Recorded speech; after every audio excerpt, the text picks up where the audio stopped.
All right, hello everyone, and peace of Christ to all of you. Please invite your friends and share the link with whoever you know. Today, our topic is about Shia, and we always talk. Usually, we talk about Sunni because they present the majority of Muslim population. Uh, but Sunni is many sect too, same as Shia. Shia is not one sect, but all roads lead to Rome. Shia are people who really worship the family of Muhammad, specifically the family of Ali, starting from Ali and his children. The Shia, they have many beliefs. In Arabic, we call them batin wa zahir, which mean outside belief and inside belief. Shia, they practice taqiyya as daily bread and breakfast, which mean when a Shia he says something to you about his religion, does not mean he mean it. As an example, there is a person, all of you know, his name is Imam Tawhidi.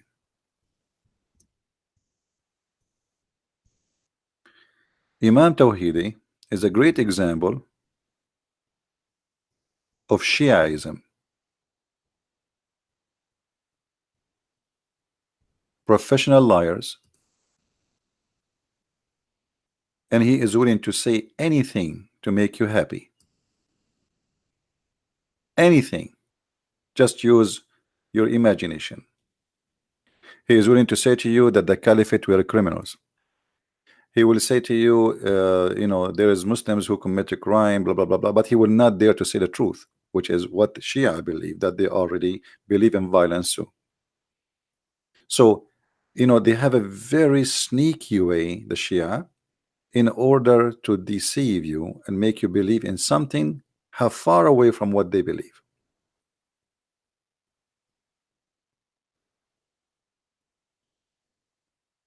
So they have two belief. They have outside belief and they have an inside belief. Outside is what you will hear from them.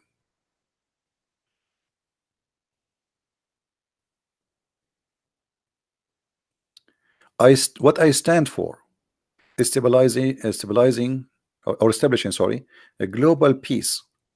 That is the big fat lie. Ali, the one who he followed, he was the biggest criminal ever in history. Actually, Ali, he killed more people than Muhammad himself. So the guy who want to establish peace, he follow Ali. You see how they lie? Condemning terrorism, Ali, he burned people alive. Ali, he burned people alive. Gender equality, the Shia believe in renting women, the same as the Muslim Sunni. The Shia believe that a man, he can beat a woman. Tolerance and love, absolutely, to the point Shia and Muslims, they kill each other until today. The whole war we see in Syria and Iraq is about Shia and Sunni. The whole war we see in Yemen is about Shia and Sunni. The whole war it's happening in Pakistan and it's about Shia and Sunni. Everything and Afghanistan it's Shia and Sunni, but they believe in tolerance and love. And if we ask this guy where he got this from, this is why he will never dare to even get close to me. We offer him to debate me, but he wanna join David Wood. I'm not lucky. David Wood, everybody wanna join him, but nobody wanna join me.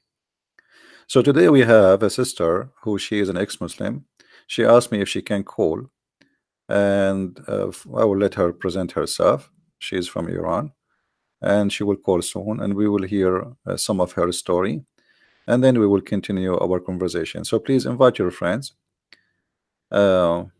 And if you are a Muslim, feel free to post a comment. Remember, our teaching is not about against Muslim, it's against Islam and against scholars and liars, or they claim to be leaders or imam, etc., but they lie to us. We are here to fight lies, as simple as it is.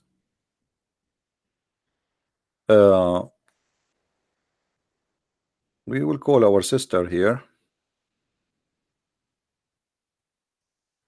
and see if she is on ready.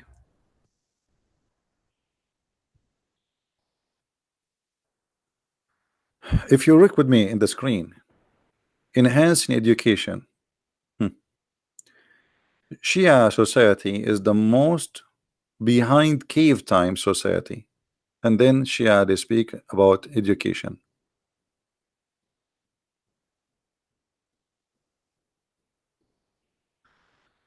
All right, I think our sister, her name here, Shahbaz, Shahbaz. I don't know. So we will call her. Let's see, Shahnaz. Sorry, Shahinaz. I think.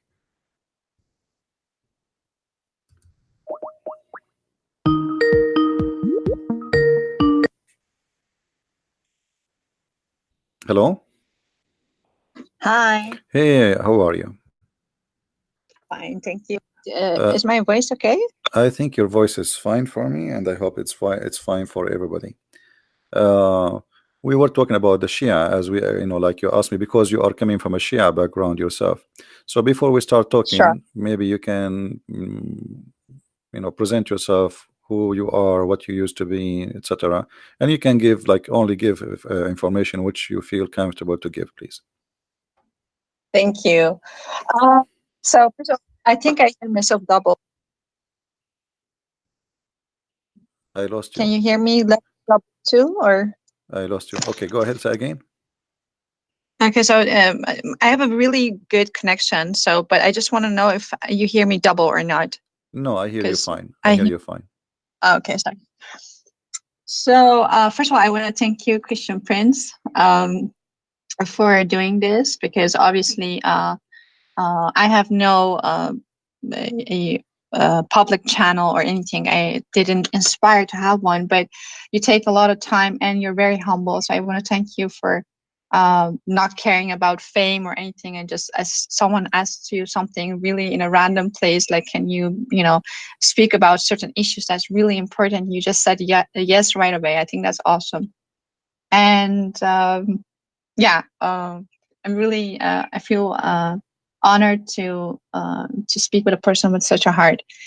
Um, about me, I was a born Muslima child. I mean, like, I never chose to be one or be born in a family or in a society that would dictate Islam as the norm, not as a choice. So I went to a Islamic school in the Middle East, and from in Iran. This is where I was born, and from a very young age, I remember creeds like "Marg bar Israel" and "Marg bar America," which is held to, or death to America and death to Israel, and certain stuff. But as a very early age, my mom shunned Islam because it was just in before that, it was some kind of a cultural Islam that Iranians didn't know. They thought it was such a good thing, and you would kiss the Quran and you would put it aside and everything, but you would try to be your inherently, created person that God created to be good, in a, in a fashion or sort. They try to be good people. But in the 40 years ago, Islam came to Iran as some kind of a modern. It was modernized by Khomeini, and it was a very different concept. But so Shia Islam for me as a person, and for my background, my mom kind of was in a very caliphate kind of, in the name of republic, but caliphate kind of way, came into Iran, and we flee Iran. So my background is just 8 years in a country that was Islamic. After that, my mom went totally, she said, if this is God, because in Iran you say Khoda Hafiz, which means may God be your protector. When you say bye, that's our bye. And I remember that I was 16 or something. I said that to my mom, but we were already in Europe living here. And she said, may a dog be my protector, but not God. So that was how angry she was at Allah, because she read the Quran and she was like, and the Hadith as much as she could. And it was very rare in that time to see what this whole thing was. Why was everything changing? The universities, she wanted to go study law, but that was just closed up for 2 years. Everything was closed off, and she would hear the most strange things ever. And so she left Islam, and we flee Islam, my mom and brother and my dad, to the West. So after that, I like started like going, yeah, as any other kid going to school, but particularly I went to a Christian school, which was really awesome for me. But then again, after an age of 18, I traveled back to Iran, and I was really interested in the Middle East and the culture, the classical culture, because it was all intertwined with Islam. So I started this whole path on Sufism and Molavi and Shams and all these people, which was all from the East, Far East, influences from the Far East, but it sounded like better than Islam. It sounded some kind of a self-actualization through, spiritual practice of some sort. But then again, Islam, after studied like the last few 7 years, I've been listening to people like loads of people like David Wood and other people, and I've come to understand real Islam through people in the West, which is awesome. And then I came across you, and I was like, the things that you say and the things that you know about Islam is so deep. It's so deeply. I mean, like, it's not that Islam is deep, but you go deep into the to the adultery, to everything that is really. If people would know this, Iranian people would know this. Actually, what you're saying, it will just like kill a lot of it for them. In their minds, at least in even 1 hour. So I'm really excited because I think a lot of people could listen to this after the translation and actually come to see who was Khadija. So I just want to go with your title because I saw that you changed the title to Shia Islam. So you are, free to start whatever you want to start with. And I have a lot of questions about Shia too, so we can do that in that format if you like to. No, So I this was promise my you. I promise you. Don't tell me. Actually, you wanted to tell me the topic. I said, don't tell me. Right? Just give me the question. So yes. I keep my promise. So Yeah. what is your question? Go ahead. No problem. Yes.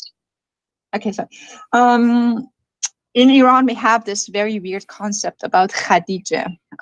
We think we have been, taught this for years now, decades, that she was a very we say woman. She was a very good woman. She was very articulate, but also very learned, and she was very rich, as she was Muhammad's first wife. And I'd like you to start about her character in the most detailed fashion that you can, because I think that's that's a huge lie, one of the lies. You see, first of all, always Shia and Sunni, both of them, they share the same thing, that we have to praise anything touched or live with Muhammad, even if it's a cat. So anything around Muhammad, belong to Muhammad, owned by Muhammad, have to be praised. Except the Shia, they always insult Aisha, and the reason for that, Aisha, she took an army after Muhammad's death to kill Ali, and that make her rejected by the Shia, and they curse her in every prayer. So Khadija, the same as the rest of other women, she was supposedly something special for Muhammad, because all the women of Muhammad are special. But here, the Shia, because when they focus in insulting Aisha, they try to focus in to make themselves look better. Look, you see, we insult Aisha, we attack Aisha, but look, we respect very much Khadija. So the point of respecting Khadija so much is not really because they care for Khadija as much as to cover up their insult to the wife of Muhammad, which is his favorite child wife. So Goli, right? Sorry? We in Iran we say so Goli, which is the favorite wife, the favorite. Yeah, the favorite, because she's a child. Muhammad, he liked to have sex with his children. So she is his favorite. This is why Muhammad, he said he favor Aisha the same as he favor a dish than other dish, which means this is his favorite dish. So Muhammad, he consider all women are dishes, and Aisha is the favorite dish. Yeah. So when the Muslims, they say, and the Shia, they say that Khadija is a very special woman. All the women of Muhammad are special, because Khadija, the important about her, she is very rich, even though she is old. But Muhammad, he used her money and her, let us say, position in the society, so he can be called like a master. So a person who was no one, poor, have no home. Muhammad don't have a house even. He was a son, he's an orphan. Actually, most likely nobody knows really who is real father of Muhammad, and there's many evidence about that. And I believe strongly, this is my own belief, the real father of Muhammad is Waraq bin Nawfal. And this is why you Wow. see the story of Khadija always attached to Waraq bin Nawfal, who is a cousin to Khadija. And this is why I believe Khadija was Can you spell that? Waraq bin Nawfal. Waraqa Waraqa. was a Nasara, not a Christian. You see the Quran, if we go in the Quran, we will find that not a single place the Quran says the word Christians. The Quran call us Nasara.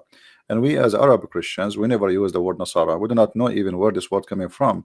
Let us say, generally speaking, unless you are a very educated person to know. So if you go in the Quran, you will find only the word Nasara. Okay, but who are the Nasara? The Muslim, when they translate the Quran, you will say they will see they translate it as a Christian. In fact, they are not Christians and they have nothing to do with the Christians. And even Muhammad, he called the Right, we're Jews. sectarian, right? Nasara is a Christian cult, which is the same as Jehovah's Witnesses today. They are not Christians. And yeah, they're sectarian. yeah, in the same way, you know, for Muhammad, he don't even know how to call the Jews, so he called them Yahud. But Yahud are not really the name of the Jews. How you can call them Yahud? Because even the word actually in English Jews is not really accurate, because Yahud is, you are talking about a specific group of the Jews, not the Jews. Yes. So Muhammad, he do not know how to call the Christians. He misquote the name of the Christians, misquote the name of the Jews. He called the Christian Nasara, he called the Jews Yahud, and both are wrong. Now the Muslim, they say, including the Shia, that Khadija, What is she the right? was What would be right? The right phrase for Jews, according to you? but, the Israeli, because simply they are the children of Israel. Exactly. You know, yeah. Like Jacob's name. You know, that's how the yeah, tribes tell. actually, even the Quran kept them, called them that name many times. But Muhammad, when he want, he called them Yahud. When he want, he called them the children of Israel. So what does that mean? Food. Yahud is coming from the Yahuda. You know, that like there is a maybe we can make a sections. No, like there's a tribe. The Jews, they have a tribes. So every tribe have a name or have, let us say, a title. So Muhammad, obviously, he cannot differentiate between a name of a group and the belief, because Yahud is not a belief. Yahud is Just not a a belief. tribe. Yeah, it's a group of people who belong to a certain tribe. a tribe, or let us say an ethnic, or etc.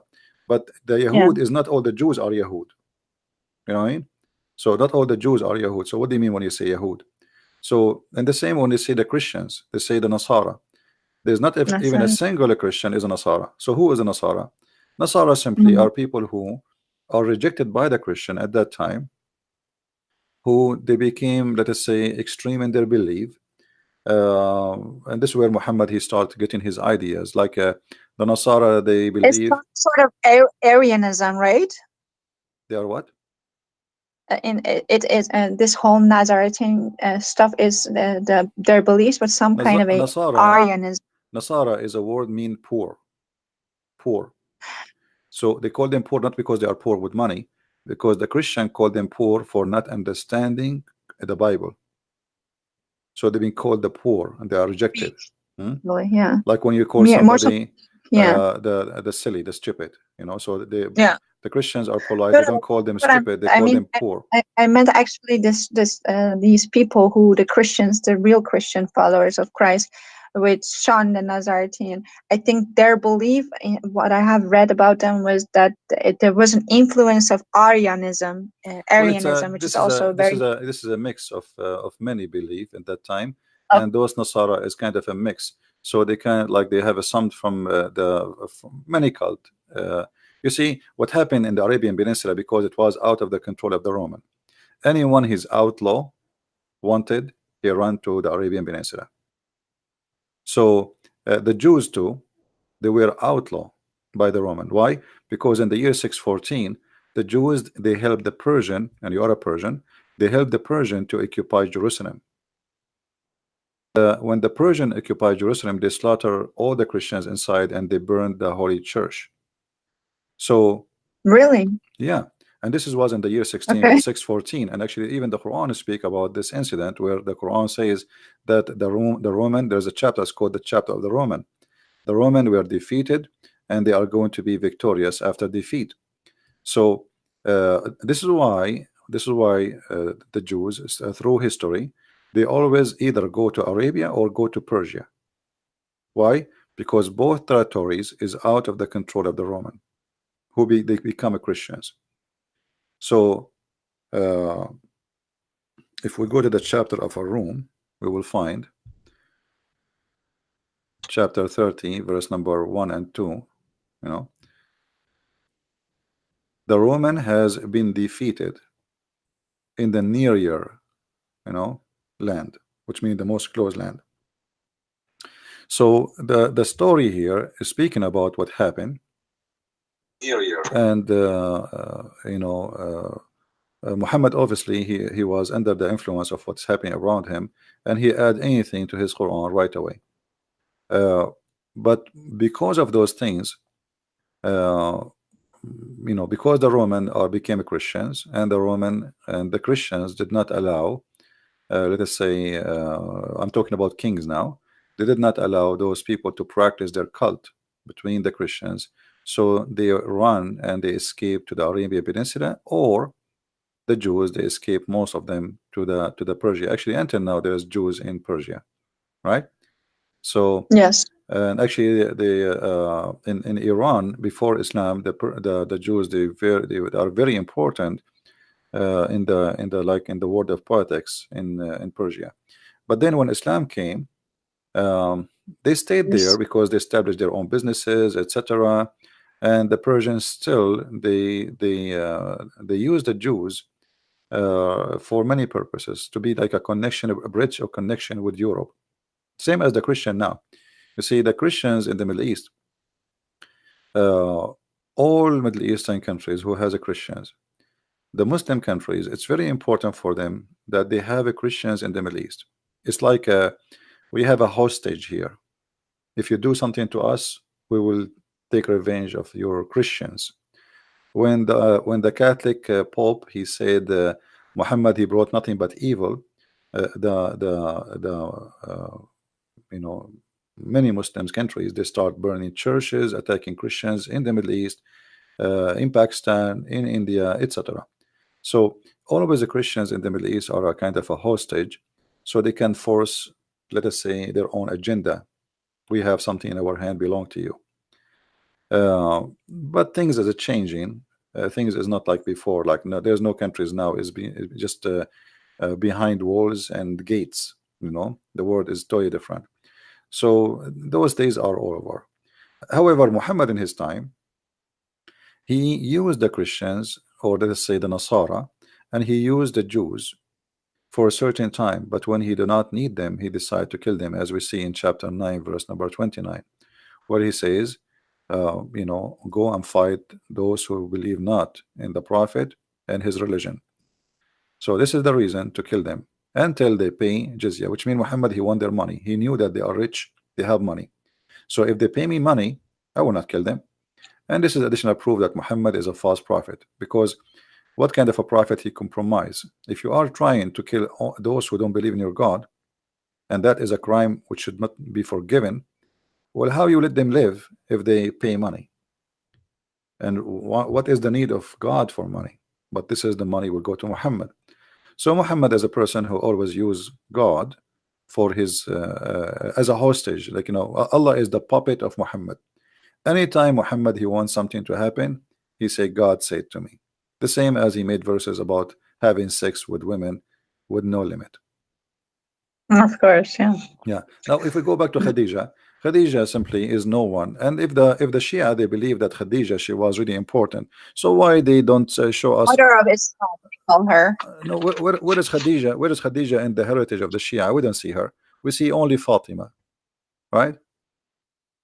Yeah, but So for her, they will actually kill for Fatima. That's she's just like see, holy. just because She's she seen is as the Maria. just because she is the mother of Fatima, they speak about her highly. And but the fact they don't really care for Khadija, they care for Fatima. Now here, we know that the Shia believe that Fatima and Hassan and Hussein and Ali, they are made of light. And the reason for them they believe in that, if you go and read them, That's why all these pictures in Iran, sorry to interrupt you, but they have so many pictures on the side of the ways, and in every corner, in every kind of shop, there is a picture of some saint of sorts, and their faces are drawn in light. right? This Like is you how, can't actually see their face, but they're all yeah, so that's exactly how they see them. this is how they see them. Yes, they cover them with light because they are made of light. And actually, Yeah, light is they're exactly like this. yeah, they are. But even more beautiful, you have these beautiful Persian eyes and everything, but it's very gorgeous faces that you just want to, look at when you see them. Very Yeah, they different draw them, but art for than sure those are they painting were are false. person. Yeah. Yeah. Look what they are saying. Muslim or non-Muslims. Imam Ali, AAS, who was devoted Muslim, did not consider the state of one being Muslim or not as condition for defending the oppressed. For Imam Ali, it was important to establish justice and defend the oppressed and be stern toward the oppressor, whoever the oppressor be. All of this is nothing but a big fat lie. Ali, he killed, he raped, he Oh, stole. Khamenei, Ayatollah Khamenei have Yeah, said that. and the Okay. one who is talking about Ali, how good he is Al Khomeini, who was killing people for leaving Islam, who was slaughtering people for being gay. You see, the Shia, they have two faces: faces for public and faces for indoor. So for public, Exactly. yeah, in public they say things which is far away from their belief, but indoor the story is different. Kill them wherever you find them, slaughter them, etc. And the Shia, they believe clearly that anyone who leave his religion, kill him, the same as the Sunni, no different. And they So do every day. they do that every day. Every day in Iran, you will see some people, they are hanged either for blasphemy against Ali or Muhammad, or for becoming gay, or if you becoming Christian. So choose one to be killed. By the But way, did you know that you're on their side, on their radar? They make your name and everything. they have my name. You're on their radar. I've seen it in their sites. You're on their radar. They know you exist. I think you're from the CIA. Yeah, for sure. Anyone is against Islam. Yeah, they made a video actually in the Arabian TV about me. This is Yeah. many years ago. Yeah, I saw that video.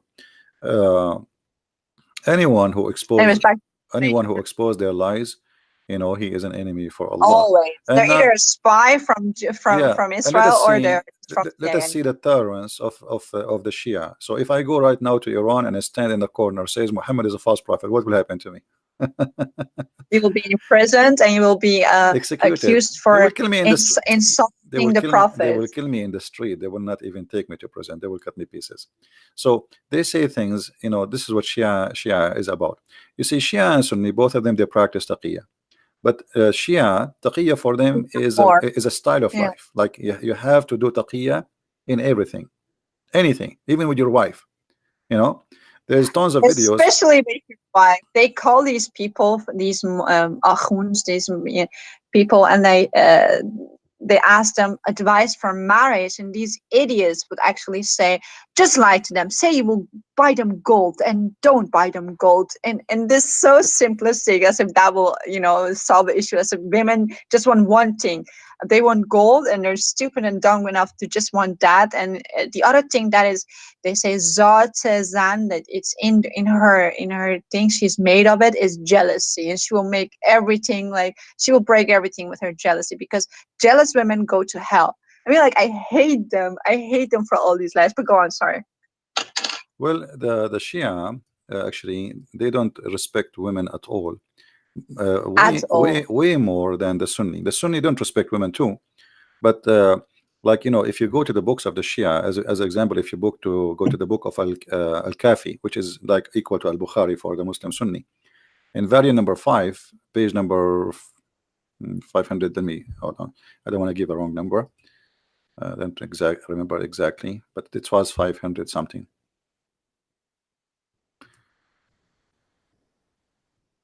Yeah, page number 510. Okay. Okay, I just open it. So the Shia, this is Shia, this is not Sunni, so Shia cannot complain. The Shia, they believe that women, when women she get older, she lose the best of her good. She have two part. She have two part of her. One part is for evil, and one part is for her beauty. And when she let me translate in English. I will use Google translation here. Let us see.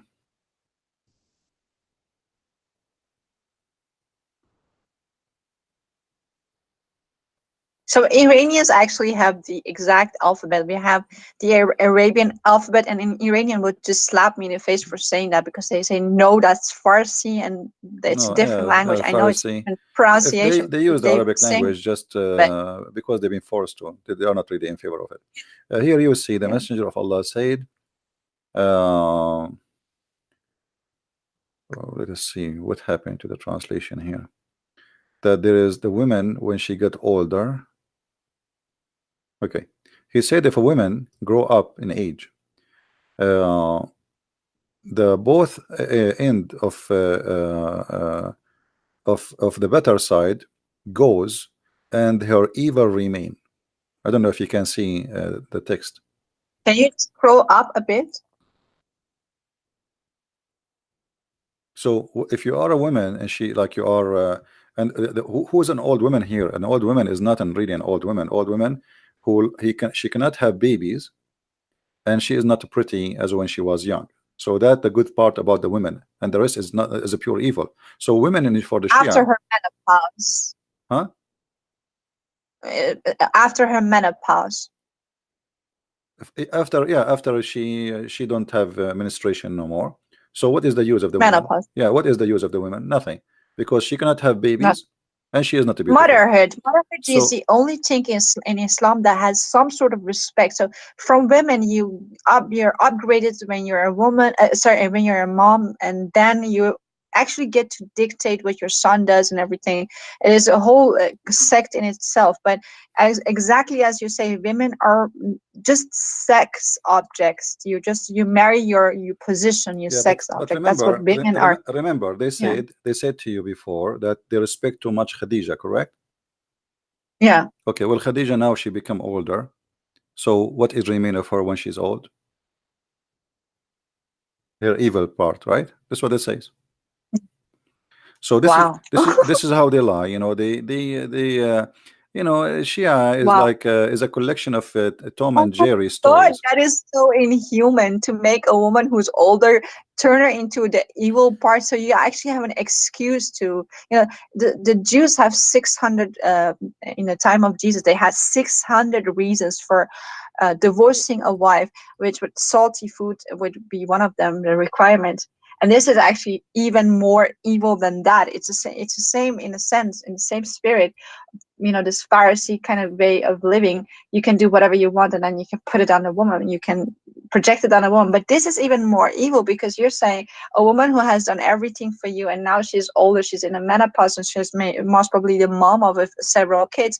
Instead of thanking her, instead of being loyal to her, now you're turning her into the black sheep, and you're saying you're able to do evil upon her. This is how as evil as it gets.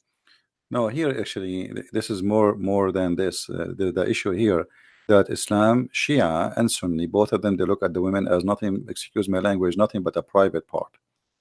So for them, she is just a sex toy, and you give babies. So this is a sex machine. She give babies for us. So this is the benefit of her. We enjoy her in bed, and then give us babies. So if she don't have the beauty and she don't have the basis, so what is left? So what the Muslim Shia and the Muslim Sunni agree, that she is nothing but an evil sex machine. And if she lost her beauty and she cannot have babies, so what remain? The evil, because this is what she is. So there's nothing good. There's nothing good on the women. So this is how they lie when they say, okay, we respect Khadija. Well, Khadija, she was an old woman already. Actually, the Shia, they say that Khadija was the master of Muhammad, because I think he was her sex toy, and I think she was so rich and so influential. If he would come with these ayahs, with these surahs, he would be beheaded by her.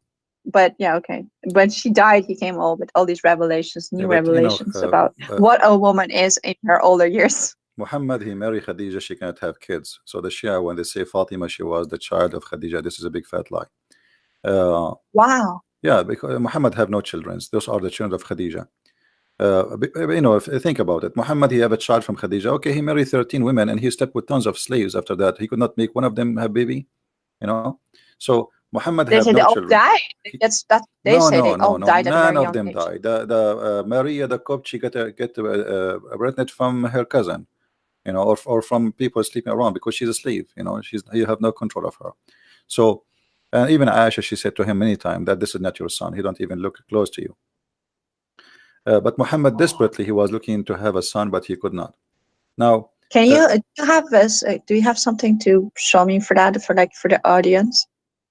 About the sons of Muhammad? Well, the Quran is a clear proof. The Quran says that the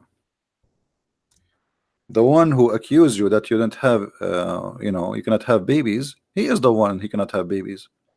Chapter of Al-Kawthar, chapter 1:8, verse number 1, 2, 3. I mean, it's funny to call even this one is chapter. Look, it's just a few words. All of it is about Muhammad. He don't have a private part. A man, he said to him, you don't have a private part. Allah, he get involved, and he said to Muhammad, don't worry, be happy. We give you Al-Kawthar. If we go and check Al-Kawthar, we will find Al-Kawthar is a river which is very white and sweet like milk. What is the relationship between a guy accusing me of not having a private part, or my private part doesn't function, to promise me with a river which is sweet, white like milk? This is a sperm.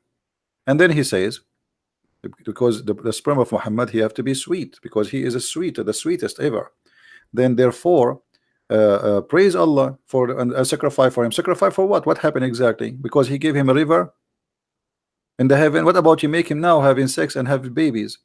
And then, and the one who make you angry, Muhammad, actually he is not making him angry. He is making fun of him. He is downgrading Muhammad. He's insulting Muhammad. He will be cut off. Okay, cut off from what? Cut off from what? He will be cut off from having babies. Change the translation right away. You will find the translators. This is why we say never trust a Muslim translation. Never. They lie. We change the translation. Look, there it says from the hereafter. Here it says from having children. Do you see it? So the whole story, people are making fun of Muhammad. That's with himself, because he had this defect, and for men it is you are money, you know, that this is very important to a man. So he like, okay, that's huge to know. I never knew this. No, I think many don't know this. This is why Muhammad, he says, I was the most weak person between all mankind in sex, and then I invoke my God. He was Allah. bragging about his sex all through through the Quran and Hadith. Well, that's also a reason. Normal person brags about their private life, right? No moral person. No, he brag about it because he's trying to cover something he believe it's missing. That's why he brag. And Muhammad, he said that I was the most weak person between all mankind in sex until Allah, I invoke Allah, and he sent me a dish of meat, al-kufayt. I ate it. I get the power of 40 men.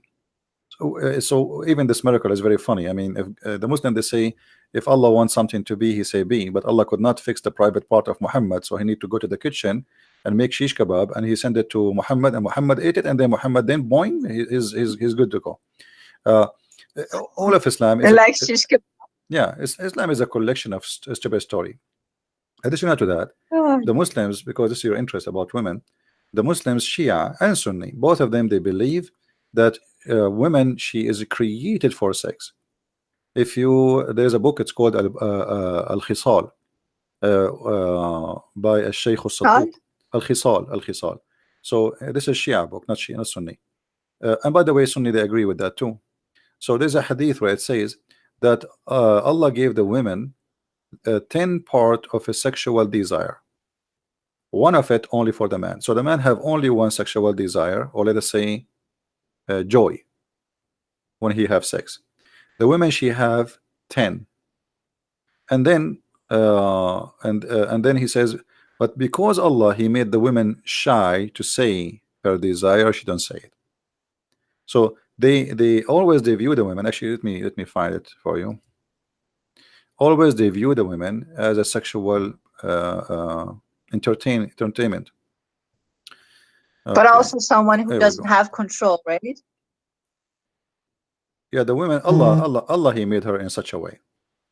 So here it says, let us translate to English. Hold on, so people can read. Oh, I don't know what happened. We say translate, it took us to something else. Let us check. Yeah, I have a million questions, so sorry for keeping you from your topic. Yeah, no problem. It's okay. All right, here we go. We switch to English.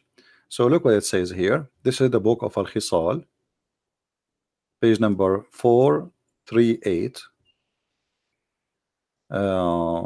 Here it says, in the authority, etc., etc., it says, Allah made, yeah, the translation is not good, the women sexual desire 10 times when she have sex. She have 10 sexual desire, and one only for the man. But because Allah, he forced modesty in the women, so she cover her desire. You know, she don't talk about it. All right. Yeah. Okay. So this is how they view always the women. And this is why Muhammad, he brag about his sexual desire, but no women she brag about his sexual desire. Allah has made love 10 parts. What does that even mean? 9 of them in women and 1 of them in men. It's Well, just so he gave the poorly women. written. He gave the women. This is why Muhammad, he says the women, she have 10 private part. 10 private part. One of them is her private part, the one between her legs. The rest are her hair, her voice, her eyes. All of them. Women, she is always a private That's part. why we have to cover up all these parts, Yeah, right? because this is when she get married, she cover only one, and the rest is still exposed. So she have to wear the burqa. You know, when a woman she marry, only the private part between her legs is the one is covered. And then the Muslims, actually the Shia, they go farther. This is why I have my book Sex and Allah. People can read it. The Shia, they exaggerate and they speak about they are obsessed with sexuality, obviously. So they claim that the women, because their imams, they told them that women she have 10 sexual desire, and if the women she got horny, she can really do what 10 men cannot do. All right. So let me find this.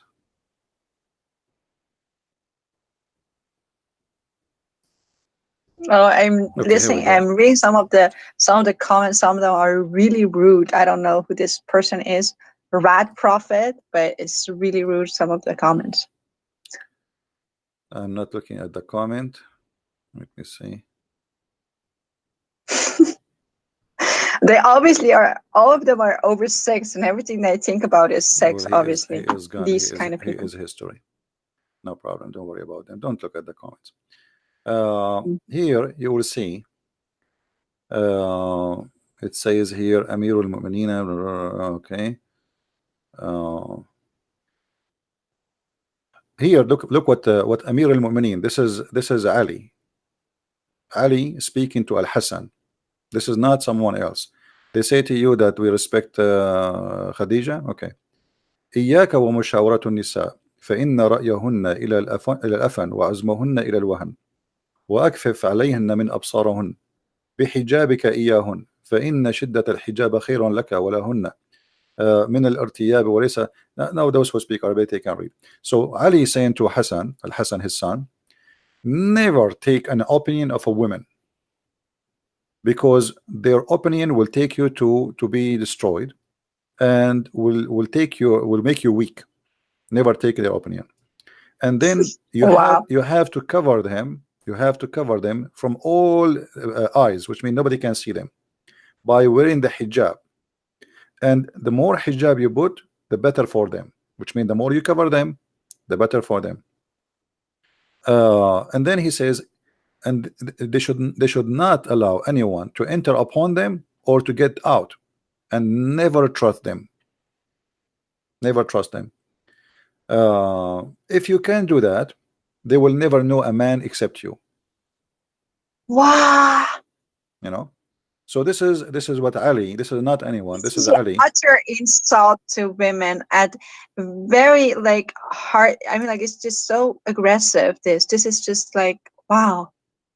Yeah, that's And it is exactly what the culture is. This is backed up by the culture, the way they speak to women, the way they treat women, the things they teach their sons about their future wives, which is so weird because there's themselves, they're women who teach their sons these nonsense. Wow. You see, we try to translate in Google Translation. It's coming close, but it's not really accurate. So he is warning Hassan. Ali is warning Hassan. Never take a consult with women because their opinion will destroy you and will make you weak, and they have to always to be covered, and they should not know any man except you, and this is the only way to make them know only one man, which is you. You know. And because they're so crazy they can't even control themselves, and they're just like these demonic people who just want sex, right? No, the reason, you see, the reason is to say such a thing. Like if you cannot see any man except a one person, then you will not see how bad he is if you cannot compare him to other men. You know what I mean? I mean, he will be good anyway. I mean, okay, your husband is evil maybe, but if you cannot compare him to something better, how you will know that the other one is better? So the advice is, don't let your wife see someone else, so she will never recognize something better than you. And she will never know a person except you. Yeah. Yeah. Put her inside her burqa, and then she will never see anyone except you. So. But female mutilation and everything that comes from it is all from this idea that we have these 10 parts, and all we do is think, and we are just uncontrolled because loads of us come actually, according to what I've understood from what you tell people, is some of us are even made from, you know, kind of like some demonic being, or come from hell or whatnot, and just like we're just like creatures less than what we are in actuality. So we have to be controlled, we have to be you know, treated this way, and we are seen for something that we are not. And the whole society is the whole society in Iran, and the biggest society, I think, problems between this Islamic society is this whole obsession with sex, which you see left and right everywhere. Because Islam is a sexual cult. Everything in Islam is based on sex. So this is why we cannot really we cannot be surprised why they are obsessed with sex. Let us, if we go and see, try to find what the Sunni, like the Shia now, they said 10, she have 10 desire. The Sunni, the Muhammad, he said, according to the Sunni, she have 99 desire. Actually, some Shia agree with that. So the women, she have 99 desire. Let me see if I can find it. Oh God. Yeah, the women, she have 99 desire. And that's why they call us Jadugar. They call us all these Afsungar. And Persian people who listen to this, they know what these terms mean. We are some kind of a beings. We can bewitch man. That's how they think of women who are very sexy and stuff. Yeah. I'm trying to find the hadith about the women. She have 99 sexual joy. And here you notice, Muhammad, how much expert he is, and how many the women, how many sexual joy she have. This guy, he have a degree and he study women carefully. Let us see this one. Okay, let's see here. Let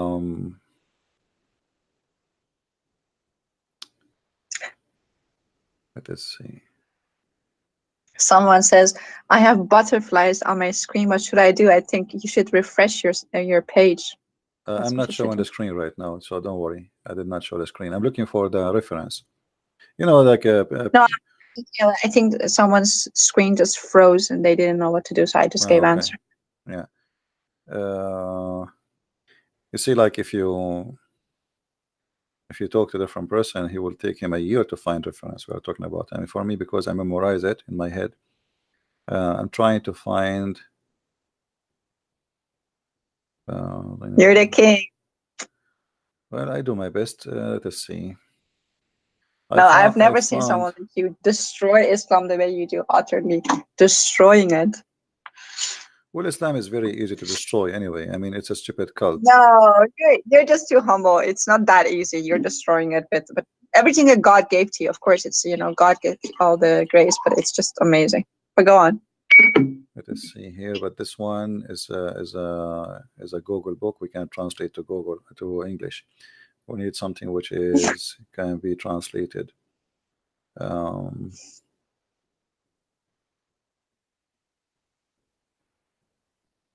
look So like people we have no choice. seem to be We have to about me being a Muslim. They think I'm not a real Muslim.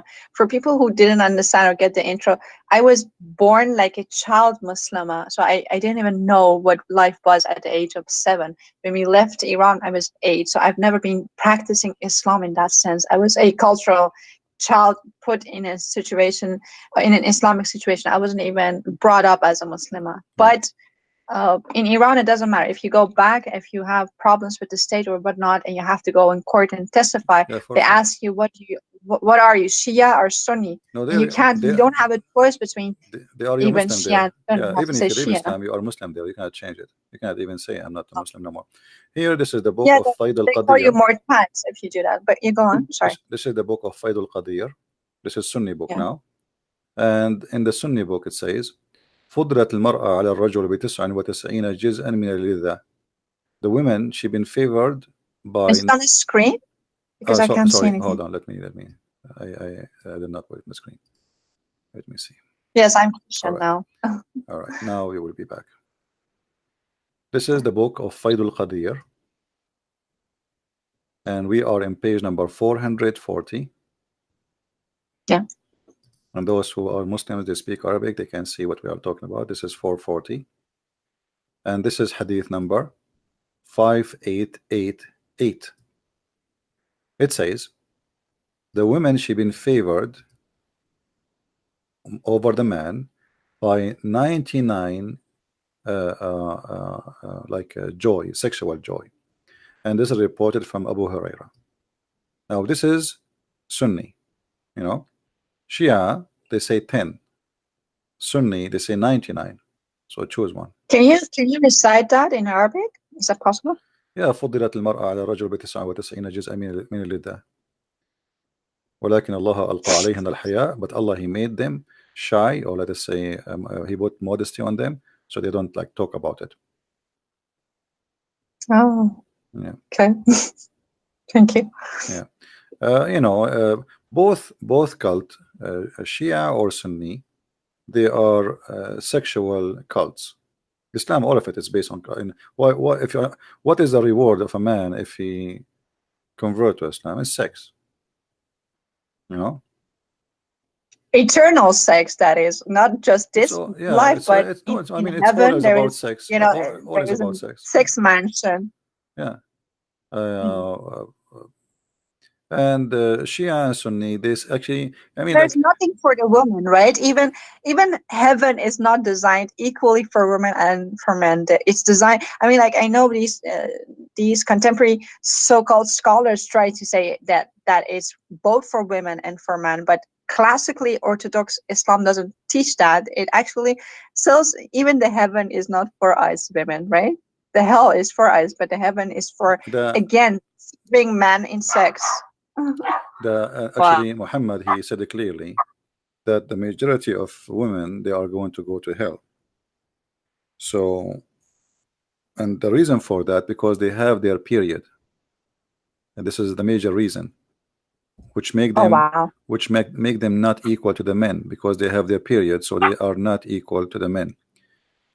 This is the hadith of Muhammad here saying, "O women folk, you should give a charity and be diligent in seeking Allah and forgiveness, because I have seen which means the way he went when he went to heaven, he saw that doers of hell fire are women amongst them.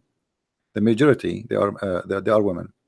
And Muhammad, he asked them there to give donation, so Allah will forgive them. This is the whole point. He's scaring the women, and the women they Wait, start. just for a second, I need a second here. So just imagine and this is something I just remember from my childhood. Just imagine for a second teaching little girls who for the first time come to know who they are, who they are in the presence of the Almighty God, and they're this is drilled into their beings that they are less worth, they have less worth.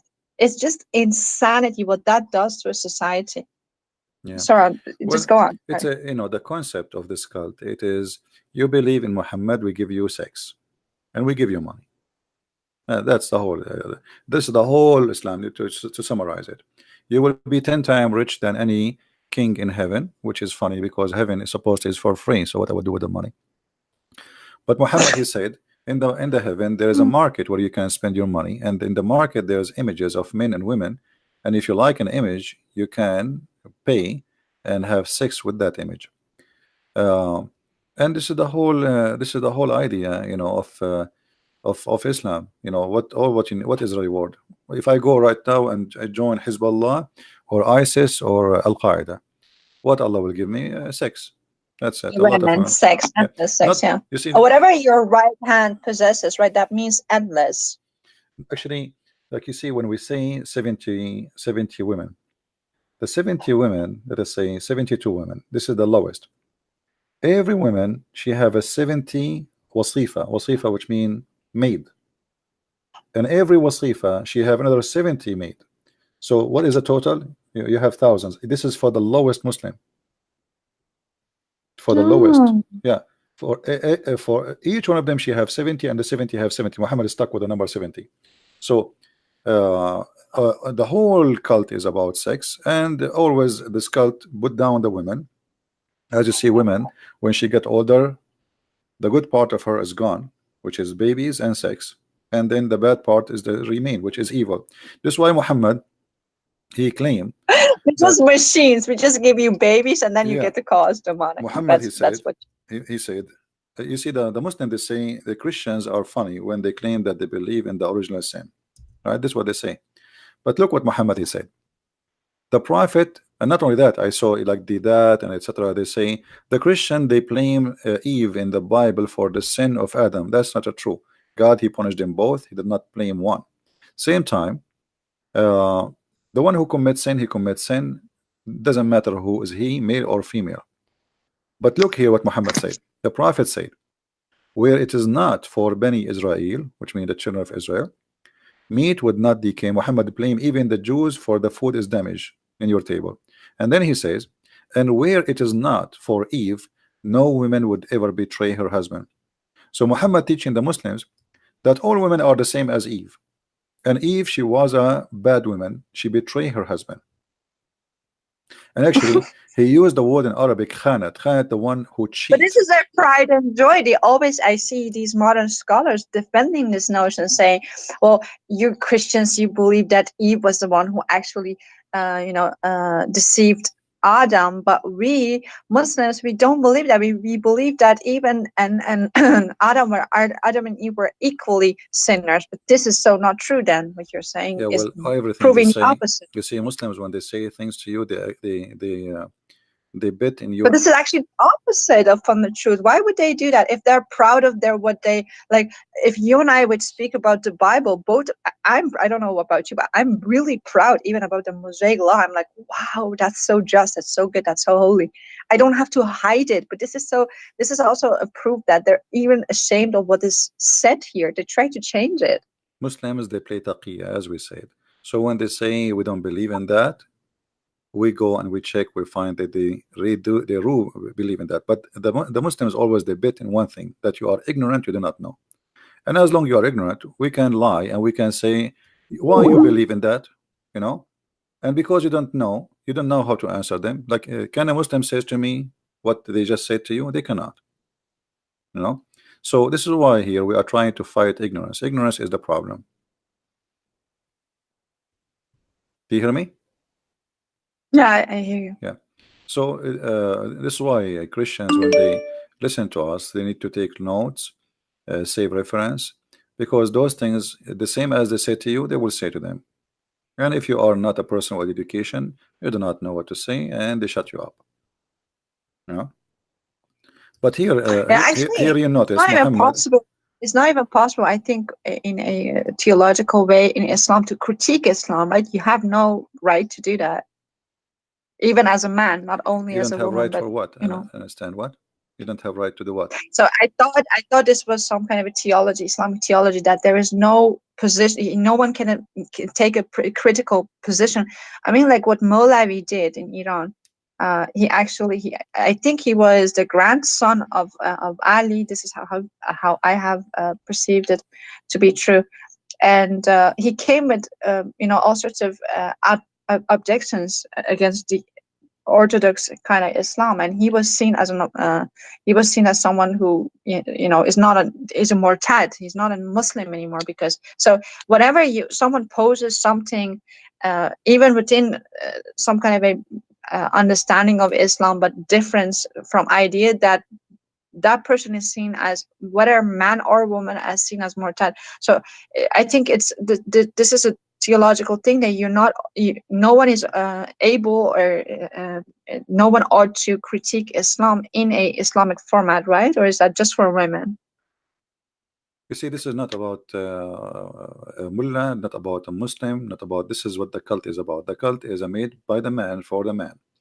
So whoever is reading the cult, studying the cult, he had to understand that this is a religion made for the benefit of the man, and the woman, she is just a sex toy. So no matter who Mm-hmm. is the one is talking, no matter who is the one is reading, no matter who is the one is listening, this is the concept, and this is the benefit, and this is the target. The target is, you believe in Muhammad, you go to heaven, you have sex.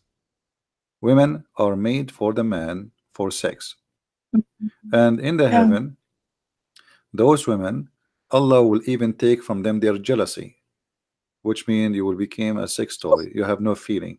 So your husband, he can So sleep can around. I ask you something about this jealousy? So they always drill us women in Iran. Jealousy is such a bad thing. You have to control it, because real women actually accept the second woman, stuff like that. They want to, really drag that. But so what does ghairat mean? Like, do qayyur, ghairat, Ghira, when you ghira, actually, yeah, ghira is jealousy. no, well, ghairat is jealousy. Yeah, the ghira Okay, is. so I thought Khairat means what we believe in the Christianity to be zeal for God, righteous jealousy what God has for us. Yeah, jealousy have Does many Islam meaning. have a Jealousy have many meaning. Depends, you are jealous about what. A woman, she can be jealous from uh her husband. He's talking to some women. So so but I mean, like, when the man is actually becoming Ghairati over the woman, that's seen as some kind of a good thing to have. That is, it looks good at a man. But when a woman is getting jealous because righteously her man is looking at other woman, or he wants other women, he is thinking about other women, we are called jealous for feeling that. It's so unfair, that the whole thing is so the utterly jealousy, unfair. the concept of jealousy is about owning something.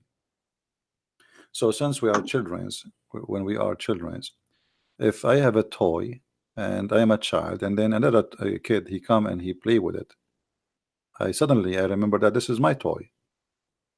So I want to take it from him, and maybe I will cry, or even I will beat him to take it back. So jealousy is the desire to own, not a desire. It's not really a good desire. It's about owning the person or owning something.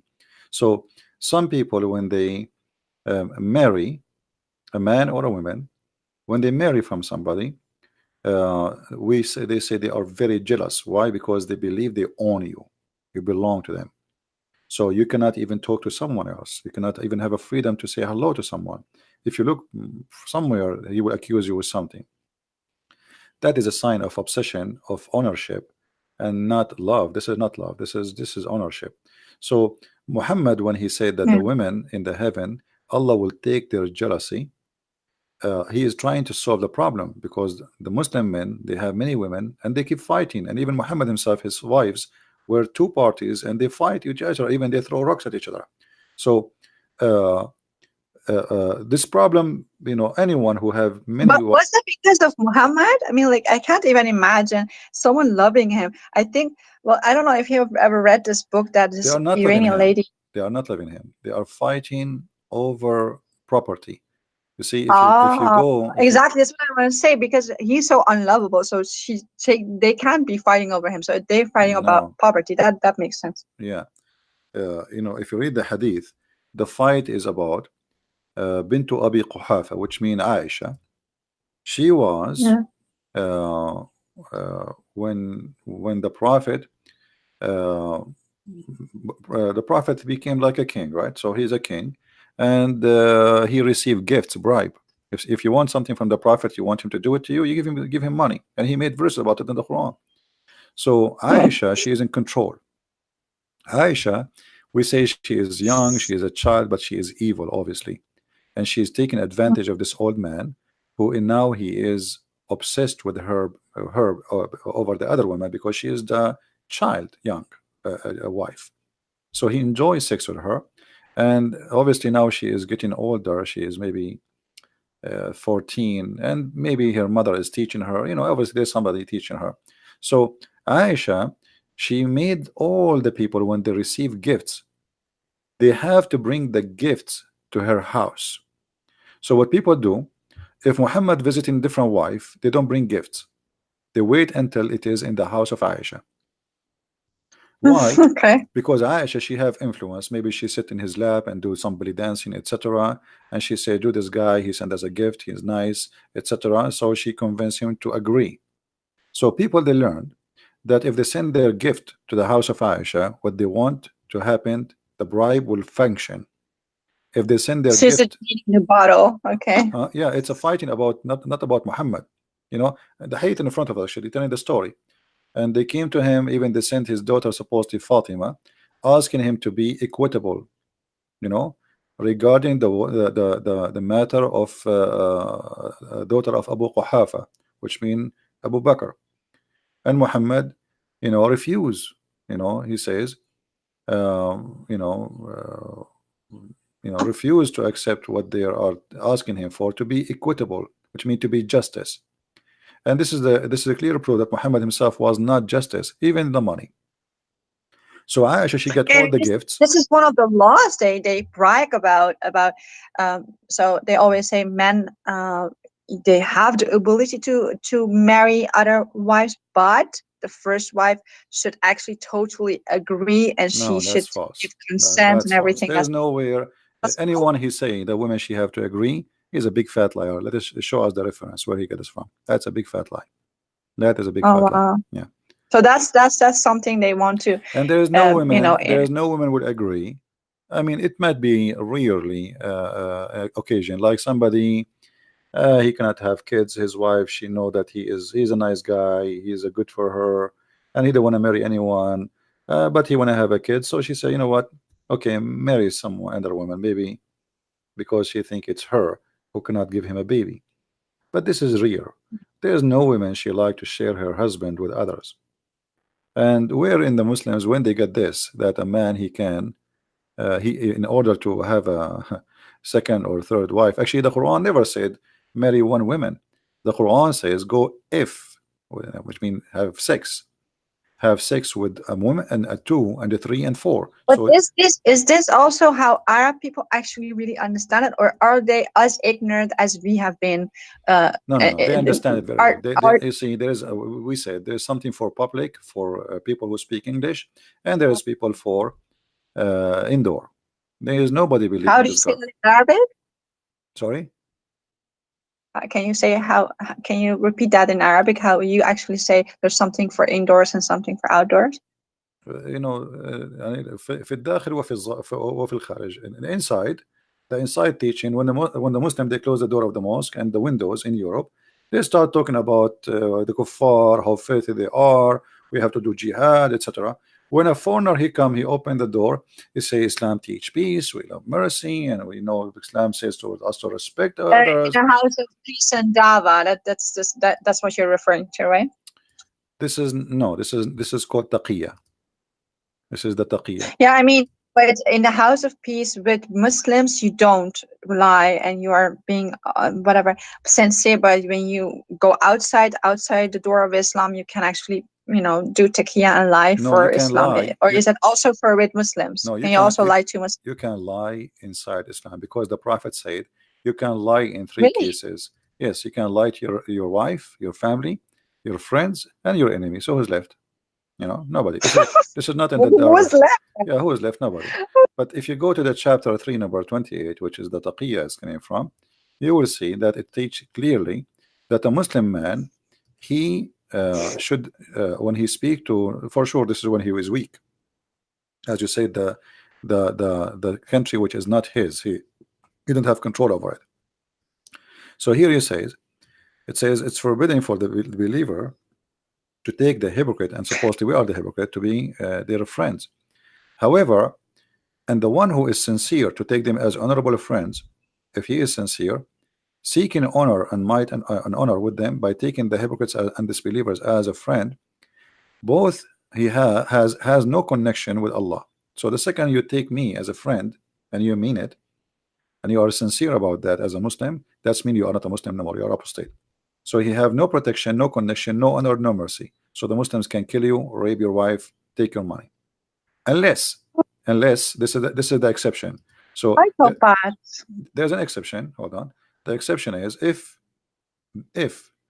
you want to take them as a friend but you don't mean it, it's okay. So look what it says: unless to be, but you guard yourself against them, save yourself from them, taking it as it were security, saving yourself from them by speaking in a friendly way toward them while your heart dislike this. So your heart always should be The dislike very that. definition of how to be a hypocrite. This is just That is exactly Islam. that. Islam is about hypocrisy.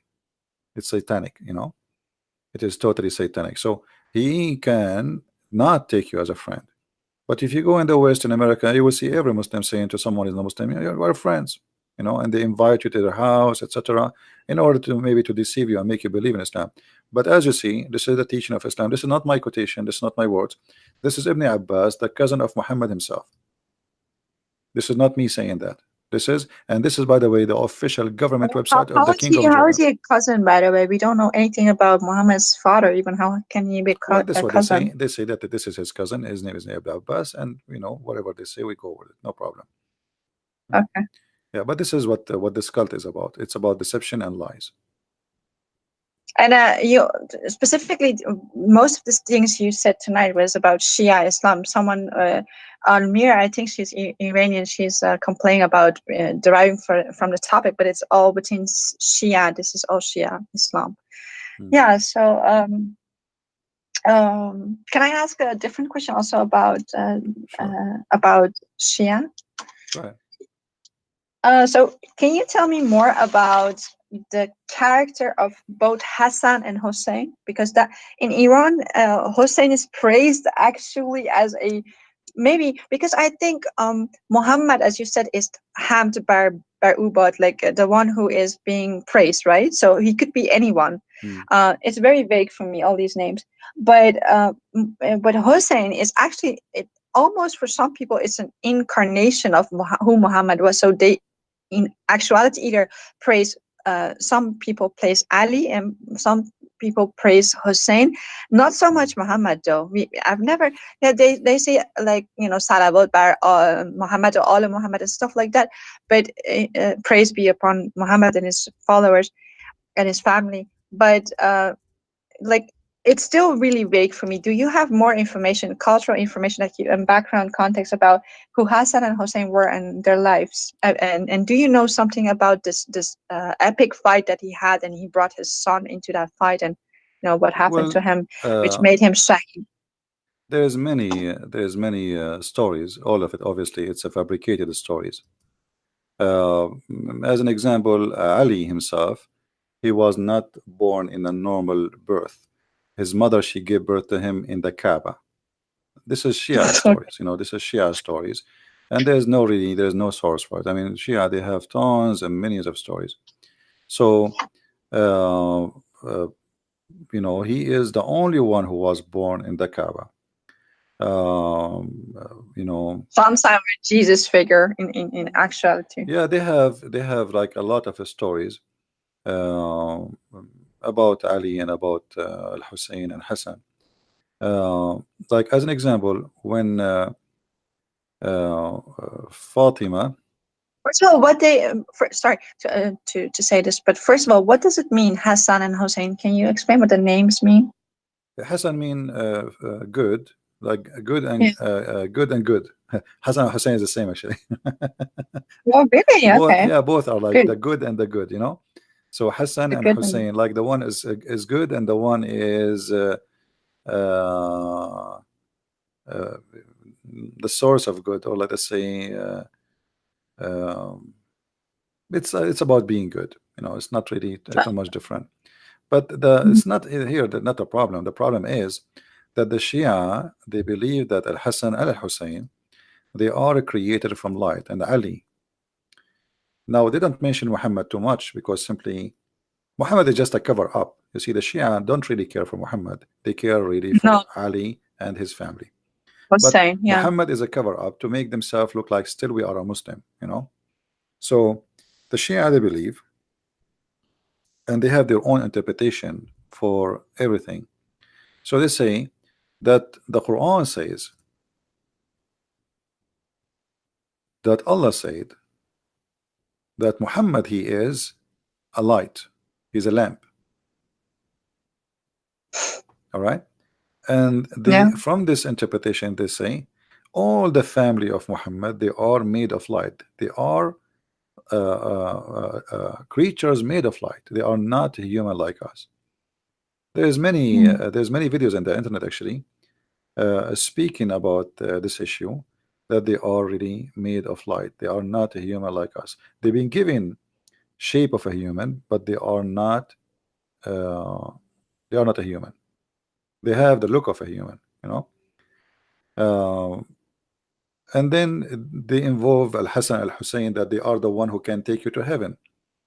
As an example, let me see if I can find some stories about them. Um,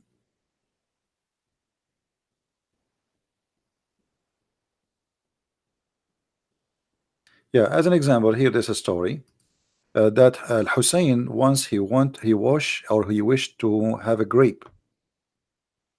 Hmm? He wished to have Yeah. a grape. So what he did, uh, uh, he hit the ground with the like with something, and then uh, different stories says he hit like the column of the tent or the column of the house, and then right away from the ground came a grape and banana, and Oh, he okay. did feed him.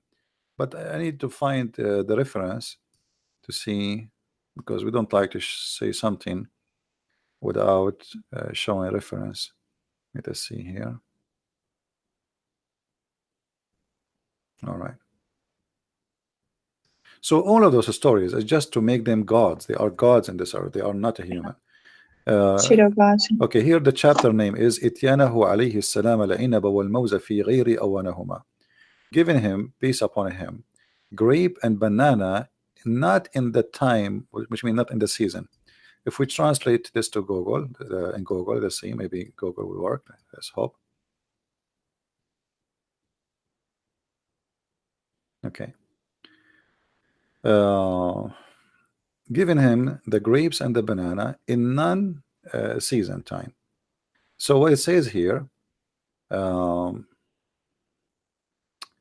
that when the son of Ali this desire, he have a great desire for a grape, but it's not in the time of the grape. He hit his hand with the pillar, and then from the ground, brought down from the ground the grape and banana, and he feed him, you know. So I was mimicking Musa in a sense, but in a different way. He hit his stick on the ground, and then things happened. But they hit the stick on the ground, and fruits and like grapes come out and banana. yeah, they have many tons of stories. All of them, they are funny. And who dare even to question, to say this is stupid? Nobody there. Nobody would dare even for a second to say this is crazy. So you have to agree and you have to say this is true, otherwise they will kill you. So Al-Hasan al-Hussein, simply, they are inherited their glory from being born of Ali, and they are being born from Ali and Fatima. That make them made of light too. So all of them, they are made of light. And then the This Shia, is a very dangerous teaching, because when they say in Iran, they have a word. I think it's an Arabic word, but it says "zat." I don't know. Have you ever heard that "zat"? I'm not sure what does that mean. I don't think it's an So Arabic. it's like your intrinsic inherent thing that you're born with. You're born with some. They believe, first of all, in fatalism, but this thing that they easily, when you're in a crowd of Iranians and there's some gathering of people, people easily go, oh, that person zatish kharabe, which is like that person, they have a bad soul. I think this is very, when you explain that they believe in, some are actually made from light, some are made from fire, some are from this place, some are from that place, so all around the world, because their whole genesis is so shattered, so I'm they not don't sure have a really what the word they good are concept. saying, but what I know, um, the Shia, they don't believe in them to be human. Let me see here. Muhammad, he said, and Ali agree, that Al Yeah. Hussein is the lamp of guidance. Let's see here. Hold Okay. on a second. He is the lamp of guidance. No, I mean, like, is it so that in Islam they believe some people are not made from a good substance, they're not godly, and Yeah, some yeah, people are. because it's about fate. Well, Muslim, they believe in fate, and you are made already from what you Great. are made of. Yeah. Yeah, you are Yeah. made to go to hell or etc.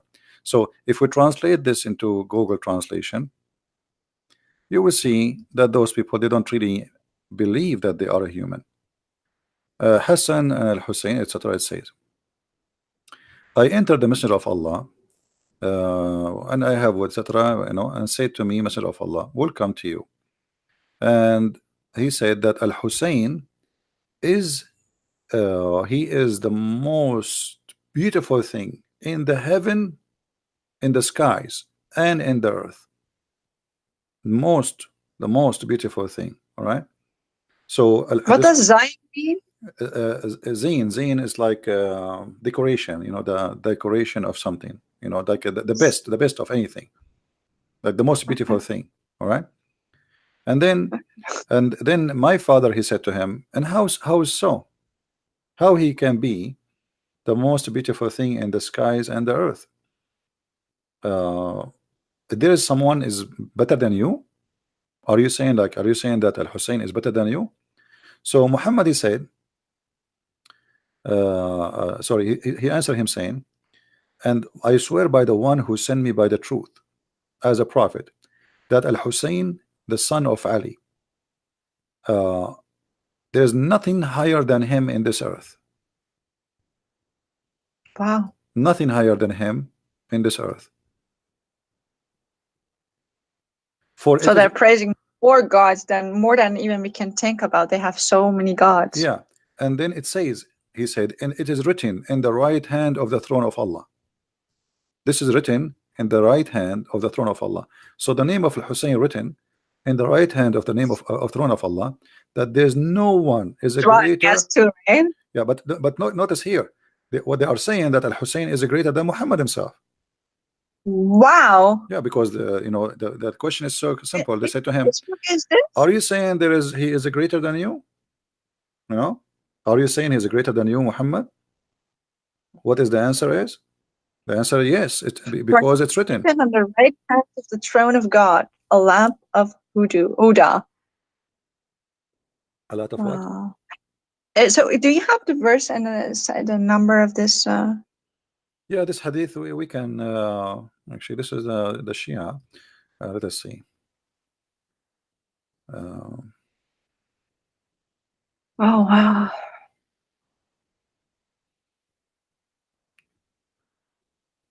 Okay, here.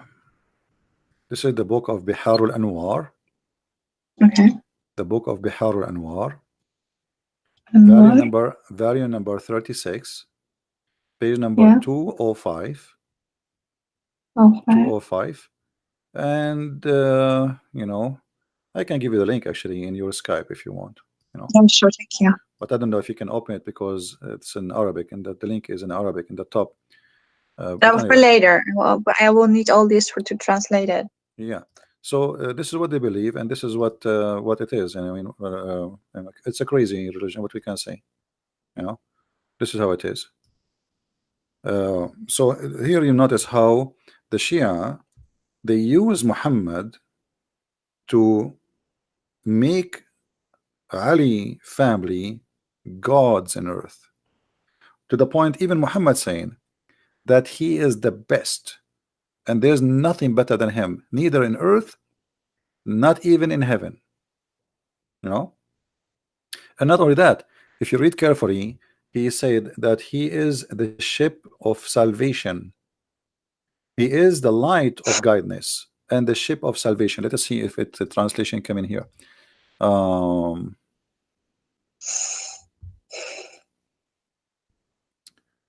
You see, here we go. It says, God, he said, it's written in the God throne. What is written?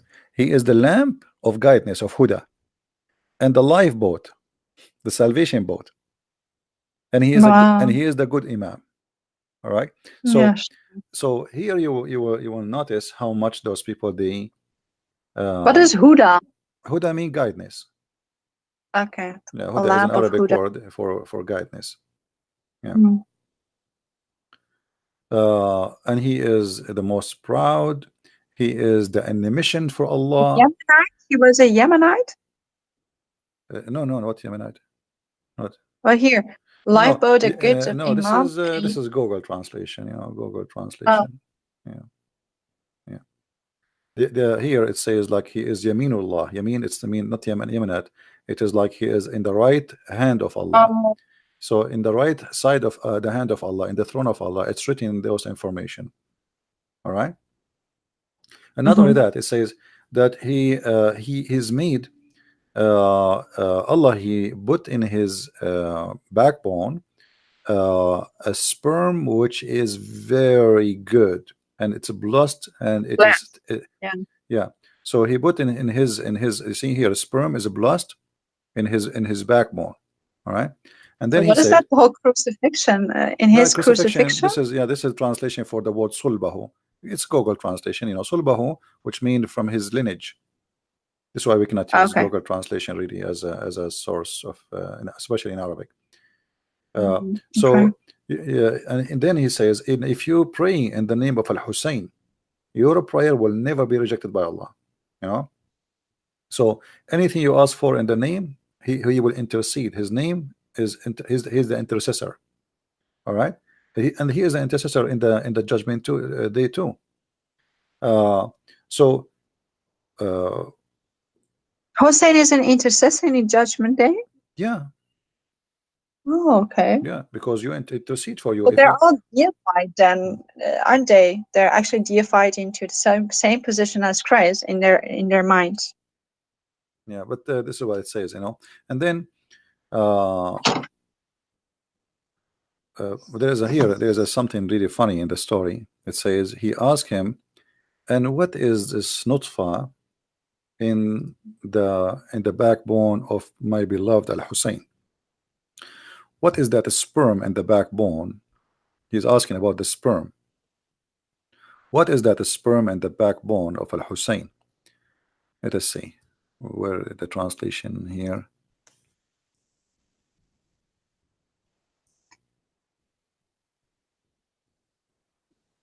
Okay, hold on.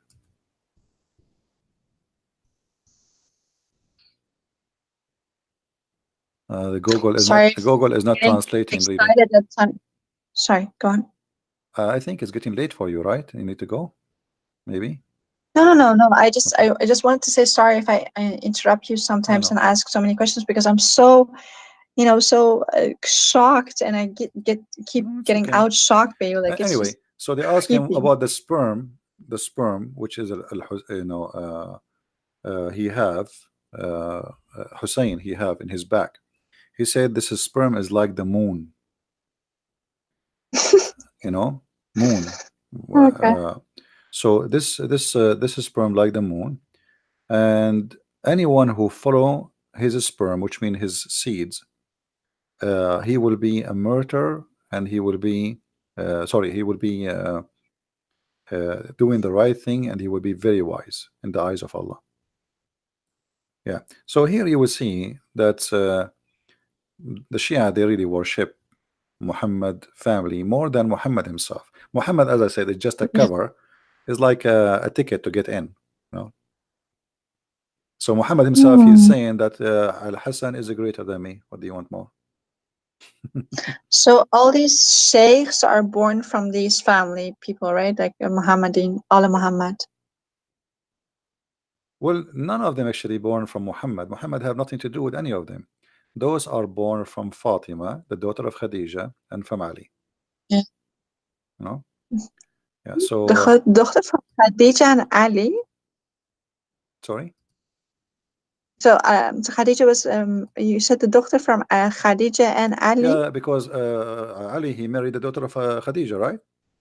So Yeah. the daughter of Khadija married from Ali, and Was then not the daughter of Muhammad. they She have was just the daughter of there's Khadija. nothing to do with Muhammad, because Muhammad don't have kids from Khadija, and Ali is not from Muhammad. He is just a cousin. Oh. Yeah. So with the So there Shia, is no bloodline. All of it is a lie. yeah. So what the Shia did simply, they created a lot of stories in order to worship Ali and his family. You know, and they claim that Muhammad said those things. So anyone who will dare, like Muhammad, he is the prophet of Allah, he said those things, that Ali, Hussein is greater than me. So if he says that, must be true. This is why you see the Shia, they go and they do Hajj to Karbala, asking for forgiveness from Allah. Nobody want to go to the Kaaba no more, you know, and they pray on them, right? uh, and when Muhammad, he says Al Hussein, he is the lamp of guidance, and he is the boat of salvation. I mean, what is left? You know, Wow. he is the boat.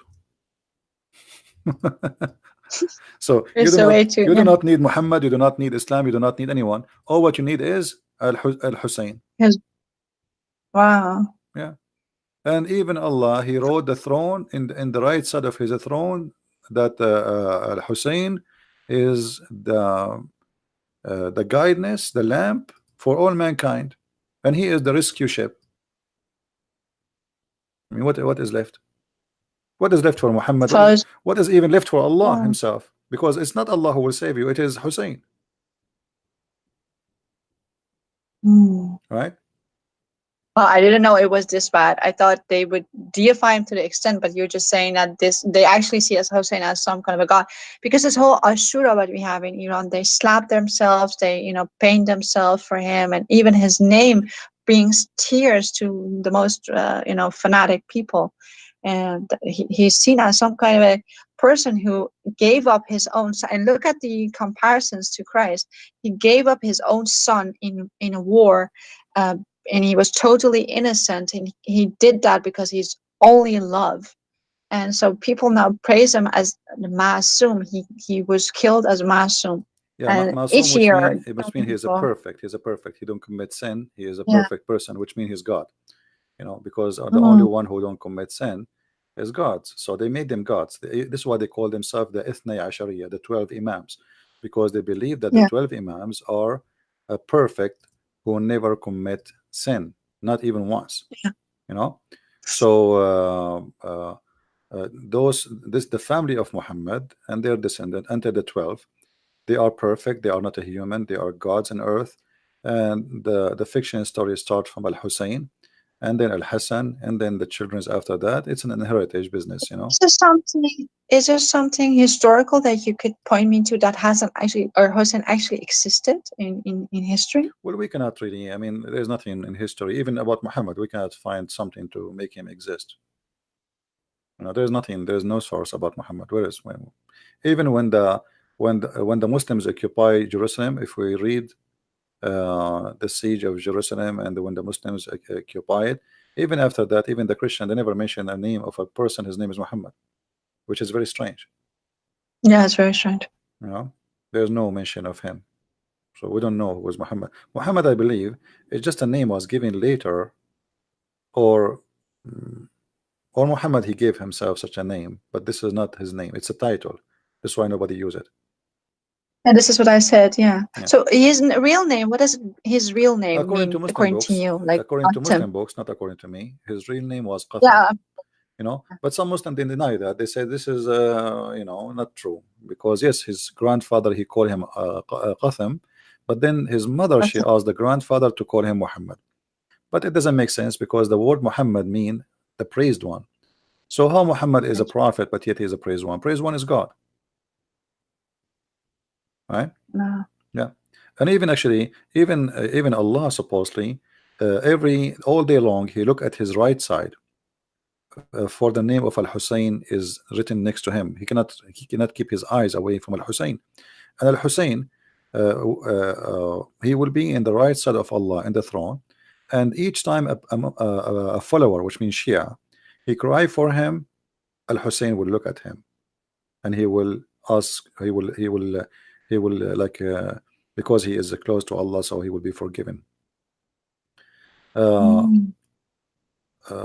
Even some story says that he will be speaking from above the throne. Hussein himself is sitting in the throne of Allah. Wow. Yeah. So maybe some believe actually story, Hussein is actually the Muhammad in a different form. So what does Qasim mean in his like? Does it have bad? There is many meaning. It can be the sperm of the hyena. It can be the damaged milk. It can be many things. Sperm of the hyena? Yeah. It have many meaning. There is a hadith. It says that Allah he gave him even the throne, which means Allah don't have a throne no more. But I'm trying to find the reference. I remember the hadith very well, but I cannot find.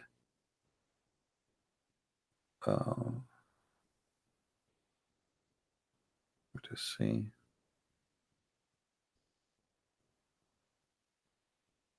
Yeah, Allah he gave the throne. He gave the throne to Al-Hussein. Imagine, even the throne became the throne of Al-Hussein. As simple as that. And where did God go when he gave his throne to him? Maybe he took vacation to Hawaii or something. You know, maybe he retired. You never know. You know. Yeah. So you know, there is endless stories, and all of them, obviously, those people they make tons of stories about Muhammad and his family and Ali, and none of them make sense. And yet they say to us, you know, that you worship a man. Both of them, Shia and Sunni, they worship men. We don't worship men. We everything, worship God. Stone, man, sex. They worship like they have a Kaaba filled with all sorts of gods.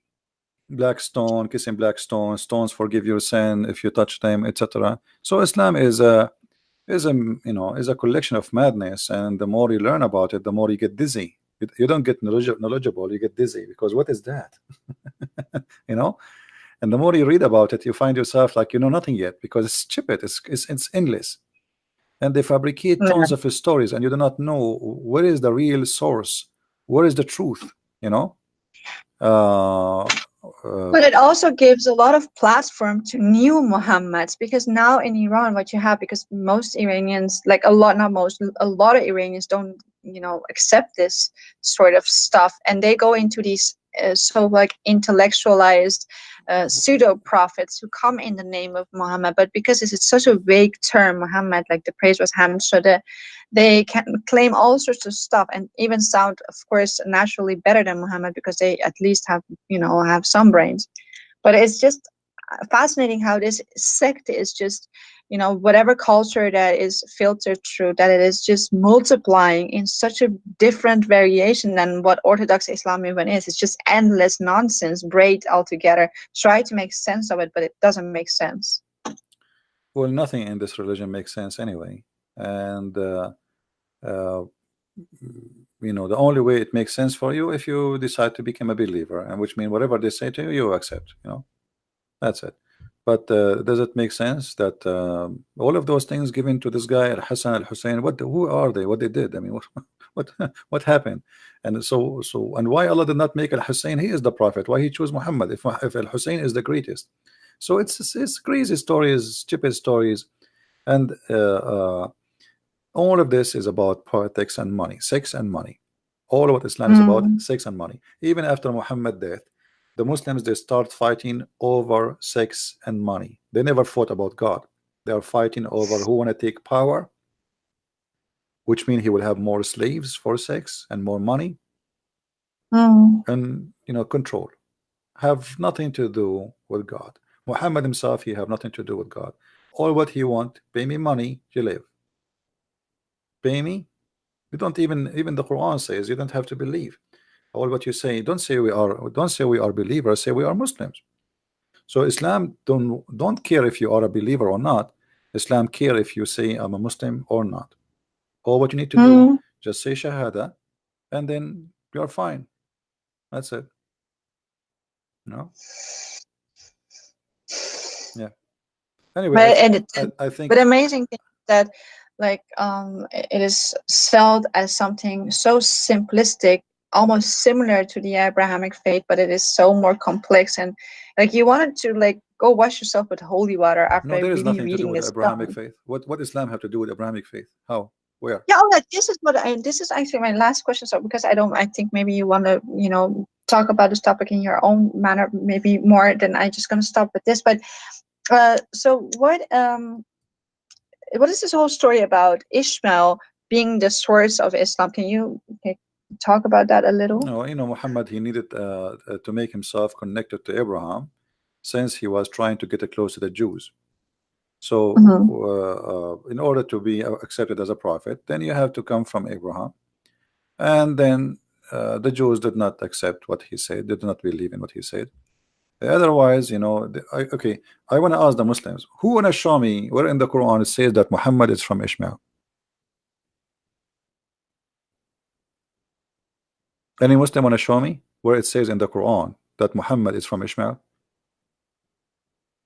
And here you notice right away how the Muslims they are in trouble, because this is the most important book. You see, the God of Islam mentioned that this guy is the son of this guy, the guy is son of guy. How come Muhammad did not say in his Quran that he is the son of Abraham too? If you go in the Quran, we will find the following: that Allah confirmed that the prophethood is from Isaac and Jacob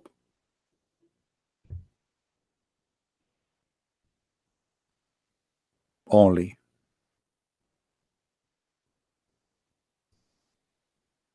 When Allah supposedly mentioned where the prophethood will come, it says, and we bestowed on him Isaac and Jacob, and we established the prophethood and the scriptures among his seed. So who is the seeds he's talking about? Jacob. So they believe the same thing then, that as Christians believe that it came from Isaac, not from Ishmael. This is what Islam. This is the deception of Islam, is to try to make you believe that we have the same thing. Yeah. But Muhammad, he used this just to fool you, to make you say, okay, you see, we believe in Jacob, we believe in Isaac, we believe in Mary, we believe in Isa, we believe in Musa. So what is wrong? Come on, we believe in the same God. No, this is just a deception of the devil to make you believe that he believes in the same as you believe. But if you look with me here carefully, the Quran in this point, it dropped the name in this verse. It dropped the name of Ishmael, but Ishmael is the eldest or the elder, right? Okay. Verse, because I see Jacob and Isaac, but I don't see Shouldn't you start with Ishmael if you are counting his seeds? Oh. Ishmael is the older. Okay. So if Allah here talking about Ishmael, about Muhammad, he will be from Ishmael, he should mention that. Secondly, If Allah is saying that from Ishmael will be prophet, well, this is the verse speaking where the prophet will come. We made in his seeds, and he mentioned Isaac and Jacob, the prophethood. That's it. So Muhammad here in this chapter, here in this verse, he was trying to get close to the Jews, and he knew that the Jews do not approve Ishmael to be anything important. Okay. So in this point, Makes sense. yeah, in this point, Muhammad, he told them, okay, Jacob and Isaac and etc. prophethood, whatever you wish. But later, when he noticed that they would not agree with him anyway, he said that he started speaking about Ishmael, but nowhere he said in the Quran that Ishmael is a prophet of from him will be a guy. His name is Muhammad. You see, Muhammad, he said that Isa said a prophet will come after me. His name is Ahmad. Even the name there does not make sense, because if Muhammad's name is Muhammad, why Isa call him Ahmad? Is Ahmad a title too? Obviously, they are titled because it's mean the praised one, the one people praise. So obviously, this is not a name, because if the Quran is saying that the one will come after Isa, his name is Ahmad. Why Muhammad? His name is Muhammad. You see, a name is a name, unless what is meant here, what is meant here is a title which have a meaning. The name it doesn't matter. You know what I mean? Like sometimes you can call a lord with letter, small letter, for the king or the master of a slave. He call his owner lord, but can be God, right? Depend in the location or etc. So here, Muhammad saying that Isa said there is a messenger will come after me. His name is Ahmad. Okay, who is Ahmad? And they say according to them we have this in Isaiah, which is such a nonsense. Yeah, look here. This is the Muslim translation. They said a prophet will come after me, his name the praised one. This is alone is a blasphemy against God, because how Muslim they say we don't believe, we don't worship a man, and you say that Muhammad is the praised one. So if Muhammad is the praised one, who is the praised to? Exactly. Who is praising Allah then? His name is the praised one. So even his name is against being people who they lie. They say we believe in the oneness of God. Your oneness God is Muhammad, not Allah. He is the praised one. You know? Yeah. Is that he has 1,000 heads, this monster. Not only that, actually, so listen, Muhammad, Muslims, I can show you right now, Muslim Sunni, not only Shia. They say that Muhammad, this is Sunni, Muhammad, he have 99 names, the same as Allah. Wow. Yeah. Can you show me that? Yeah, I will show it. I never. I'm searching in Prophet Google. So he's also and is the same names or different names? No, but they are very close. Almost sometimes they are the same. This is the 90 names of Allah, the 99 names of Allah and Muhammad. You see it? No, not yet. Allah have 99 names. Muhammad have 99 names. They are equal. Wow. Yeah. And here they start counting for you the names. Here we go. The names of Allah, 99. We can't see it on your screen yet. Your books are in. It maybe take time for loading. Okay, it's on now. I can see. Yeah. So Allah have 99 names, and if you scroll down, you will find that Muhammad he have 99 names too. Here we go. They call him Alim. Allah is Alim. Or what they did, they took off the letter L in the beginning, the L. So from Al-Alim, they call him Alim. So Muhammad became Alim. Alim. He is the one who knows everything. Yeah, Alim. Yeah. You know, the justice. How Muhammad can be justice? Muhammad is God or is a man? How he can be justice? The only justice is God. So they start counting names for you, and they come with 99 names to make him equal to their God. Wow. Yeah. And this is the link. I never knew. This is the link. I will post it in the text in the chat so people they can see it.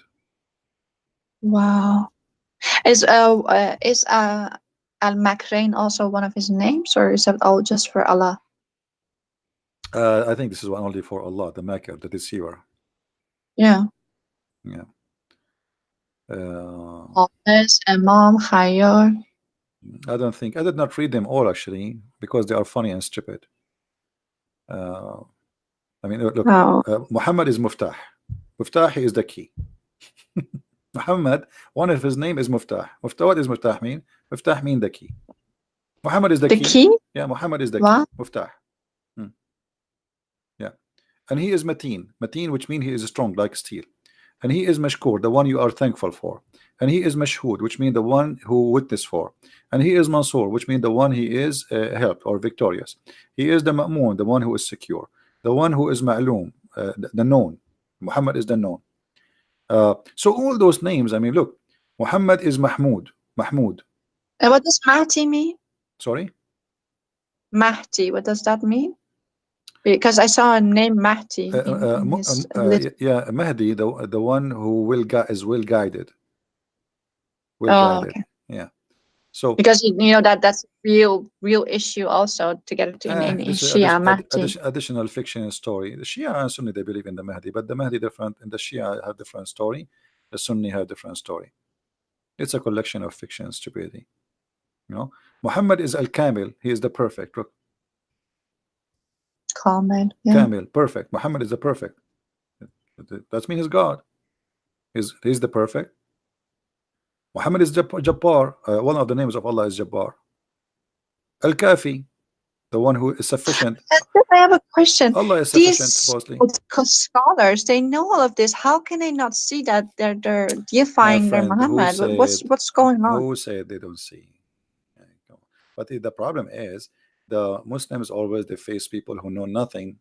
This is why they debate, and they choose clearly who they want to debate. They debate people who they have no idea what Islam is about. Or just for themselves. How can they remain? Because everyone is made in the image of God. We want to be truthful to at least what we believe, right? So when they have all this knowledge, how do they not flee Islam and run from it? No, we are talking about the scholars. The scholars, they know. Majority of Muslims, they have no idea. The majority, they have no idea. Yeah. But the scholars, they are doing business anyway. They are getting the benefit. Big belly, big stomach, 4 wives, big salary. So the mission accomplished. The mission is accomplished. Perfect mission. You know. Yeah. So as you see, and actually there's a hadith where it says that Allah he sent Jibreel, and he said to him, if not you, Muhammad, nothing was created. Wow. Let us read together. Here we go. This is the hadith. Hadith lawlaka, and this is sunnah.org. So a Muslim cannot say this is, you know, false. It says that somebody asking, is it true that this hadith says that lawlaka ma khalaqta al-aflak, which mean if not you, no reason for me to nothing to be created if not you? The answer, indeed, the Prophet of Allah, Allah pray on him and salute him, is the reason for a creation of Adam alayhi salam, which means peace on him, and the universe.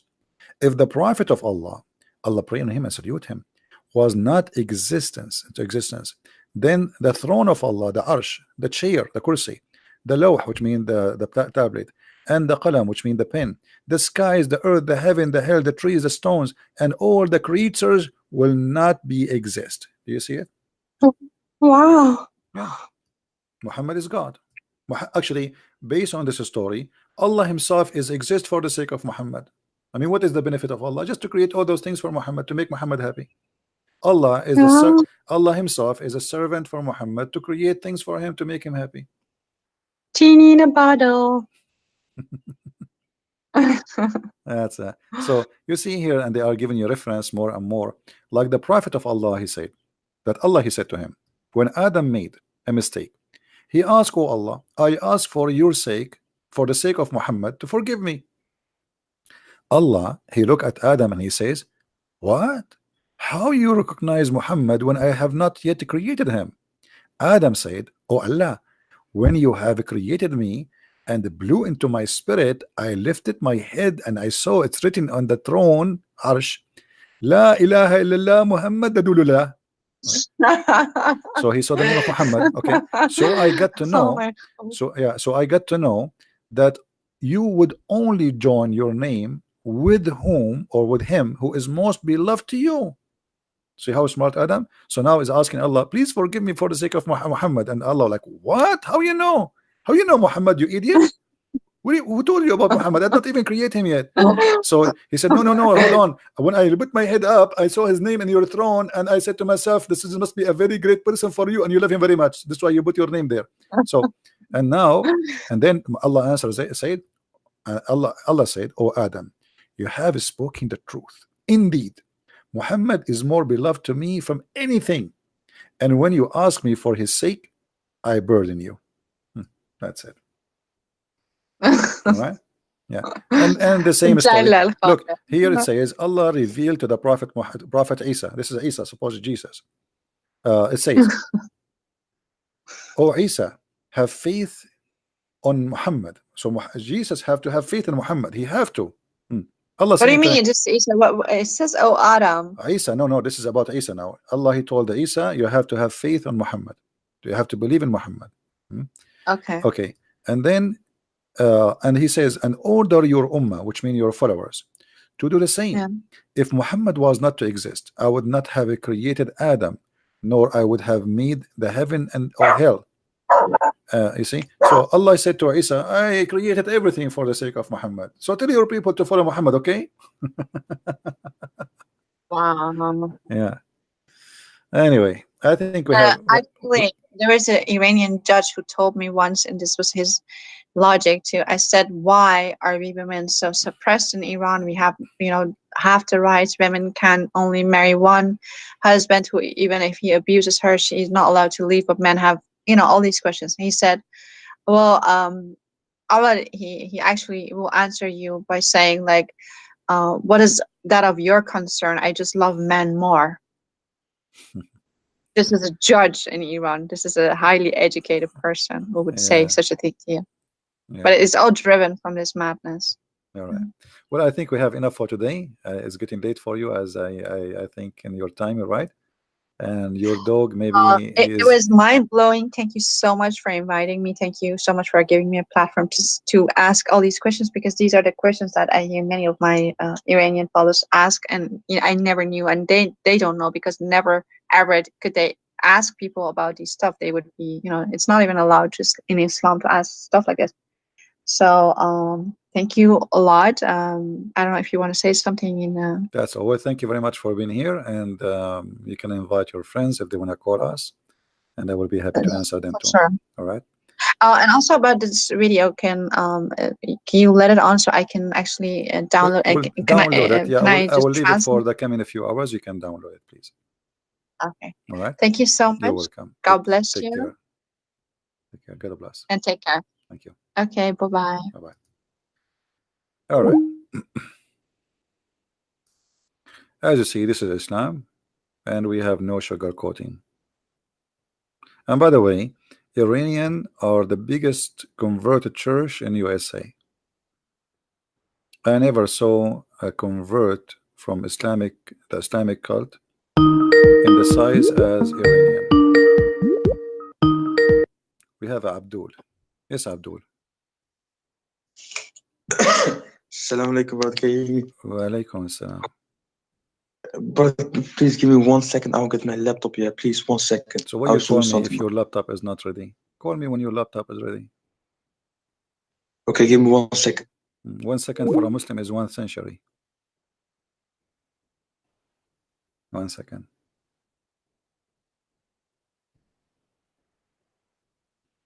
This guy, each time he sees somebody leaving Islam, he get upset.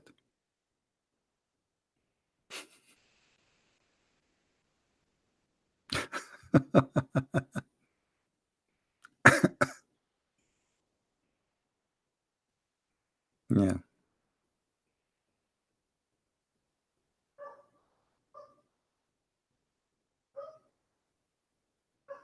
See, we have dogs today. We have many dogs are barking.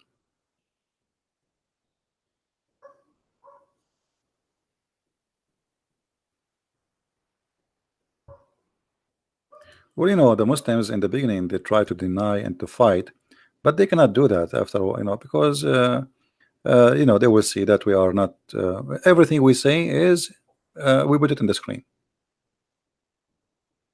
right? Nothing, no fabrication, no addition, no fiction. We are just putting what is there in their books, what they can say. And remember, yet they will say he's lying. We are showing them in the screen. Everything we say, it's in the screen. And then they will say, liar. You are a liar.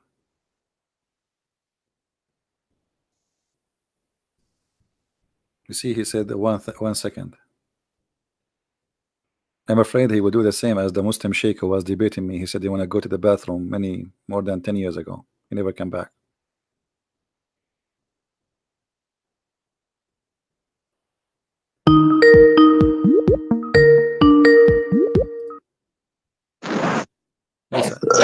Yes, I do. Brother. Drink Oh, brother, are you there? Drink camel urine for your benefit, your health. I'm worried about you. You're coughing too much. No, you guys talk so long. Yeah, I was watching TV and said that I was eating some pizzas, but and then I eating what? saw that she. You are eating what? I tried to quick as possible because I want to bring something up. Just like 5 minutes, man. If you give me just a few seconds, brother. Go ahead. Okay, so she was talking like, "Oh, Islam is so oppressive towards women." That's not true. Islam gave so much rights. The first woman, who opened the university, the first university in the world, was created by Muslim women in Morocco. Really? Oof. Yes. First university. A Muslim world, the whole Muslim world, the first university. And what do you teach in the Muslim university? Say again? And what do you teach in a Muslim university? How to kill Christians and Jews? Well, you know why? Because Muhammad, peace be blessed be upon him, he said, find knowledge from the grave to the creator. Okay, hold on. So, isn't it your prophet said that the one who lead them is if a woman she lead a nation, this nation is going to face a failure? Are women yes allowed or no? to, yes or no? Well, it's the statistics say otherwise, though. The statistics actually support this. I'm asking you, did your prophet says that people who allow a woman to lead them, they will be destroyed? Yes, but are you against this? Okay, well, hold on. You just said to me that a woman, the first university in the world, which is a big garbage, was created by a Muslim woman. But your prophet says women are stupid, and anyone who listen to them, he's stupid. And if people agree with them, they are stupid. So you are saying to me that you Muslims are a bunch of stupid because you don't agree with your prophet who said women are stupid. So what do you say? Here we go. The hadith in front of you, and this is Sahih al-Bukhari. 1 sec, I'll open YouTube.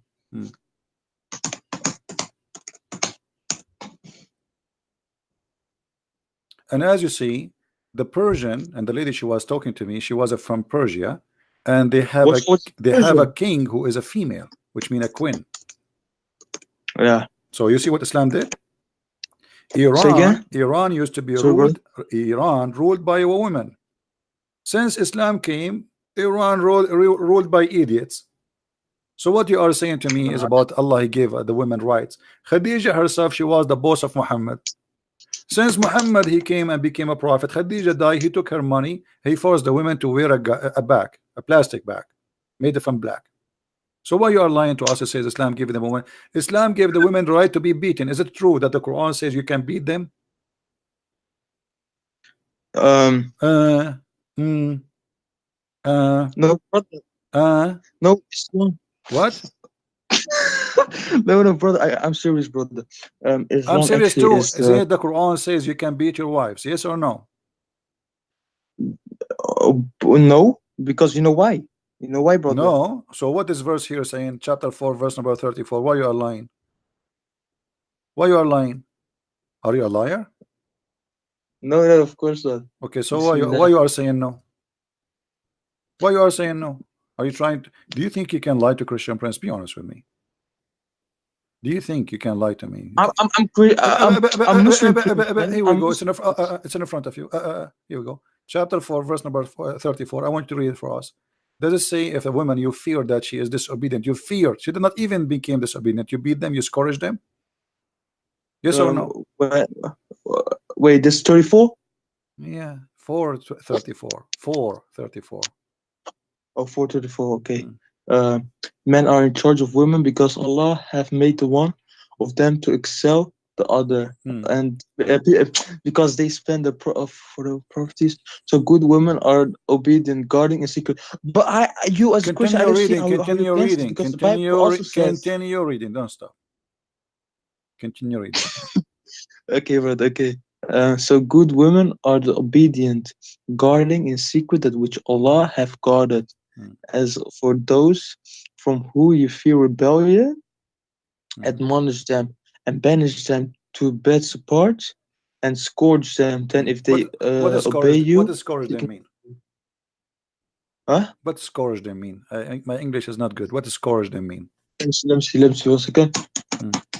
Are you searching Google now?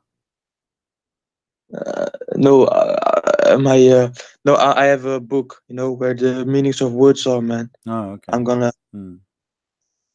A whip used as instrument of punishment. Huh? What scourge them mean? So your God Allah says scourge the women. So you said to me she open a university, she go home, she get beaten. So what she do go to school? She have pimples in her face and she have a balloon in her head from beating, and she open university. Why you are lying to us? Did you I'm not making fun of your mother, by the way. I'm just asking a question. Did your father ever did your father give your mother once like a blue eye, like he punched her in the eye? Never. You get a beating for that. That's mean your father is a disgusting Muslim. He's not a good Muslim. Your father is not a disgusting Muslim. Does that mean that your mother, she was always obedient? That's why he did not beat her? No, but well, the Quran says if you fear that they are going to be disobedient for you, what is the solution? Beat them. Obviously, your mother always she obey your father, his God, so she obey him, and this is why he did not beat her, because you said he never gave her a blue eye. What do you mean by obey? Well, if you say to your wife, make some tea for me, and she did not go right away, you can beat the hell of her. If you say to your wife, take off your panty, I'm horny, and she refused to do so, you can beat her. Any reason, it's up to you. So, so good. What's on? It says obey. So anything you have to do with obedience, anything you say to her, she don't do, you beat her. But what does the hadith on this verse say? It says otherwise, though. What otherwise? Where it says no, here we go. The hadith says you beat them until you make your. The hadith says you beat them until you make their skin greener. And here we go. This is the story. The story. No. Okay, hold on. I will make you read it. Here we go. Read with me. This is Aisha speaking. I'm listening. Go ahead. I'm not going to talk. I will let you read. Read all the sentence. And I'm listening. Go ahead. Bro, you have a beautiful voice, man. What if you? I have no. What? I have what? You have a good voice. You have a beautiful voice, man. My friend, I'm asking you about women beating. Are you flirting with me now? What my beautiful voice have to do? No. I mean, Muslim women, they flirt with me. Even Muslim men, they want to flirt with me live on air. What do you have to do with my beautiful voice? So what this have to do with my topic? Why you are saying to me you have a beautiful voice, man? Okay, I'll read, man. I'll read. Okay, Rifa'a divorced his wife, whereupon Abdurrahman bin Az-Zubayr al-Qurazi married her. Aisha said that the lady came wearing green veil to her. Aisha of her husband and showed her green spot on her skin caused by beating. It was a habit of ladies to support each other. So when Allah's messenger came, Aisha said, I have not seen any woman suffering as much as a believing woman.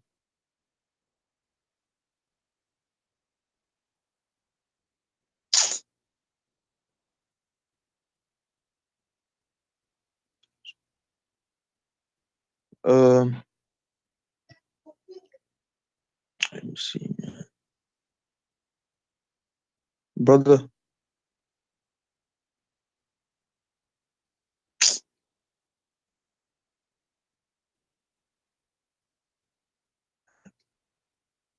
If I divorce his wife, upon Abdurrahman. Damn, I got booted or something, man. I turn off.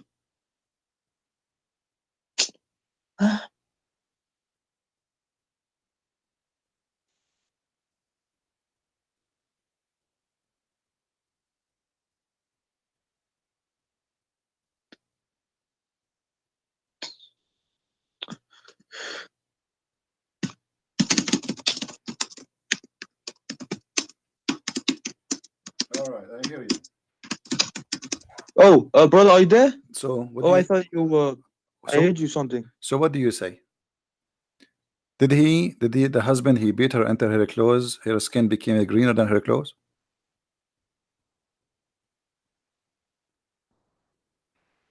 Yeah. Are you there? Yeah, Greenville. So Greenville. you beat your wife until you make her skin greener than her clothes. What does that mean? And the prophet is there, and the prophet took the side of the man. The prophet, he warned the women not to do that again, and he agreed with the man. So he agreed with the man beating his wife until her skin is greener. Your prophet said in different hadith, don't break their bones, which means you can beat them, but don't break their bones. Beat them, make their skin greener. Did your father make your mother's skin greener before? No. What about yellow? But what about blue? When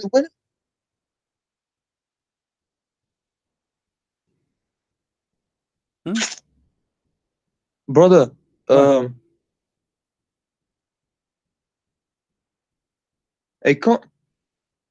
But the women, yeah, they used to get what's called the Arabs. They used to put women in sand. That's a lie. That's a lie. There's no Arab. Here we go. Tell me a story. Who is the Arab they would put?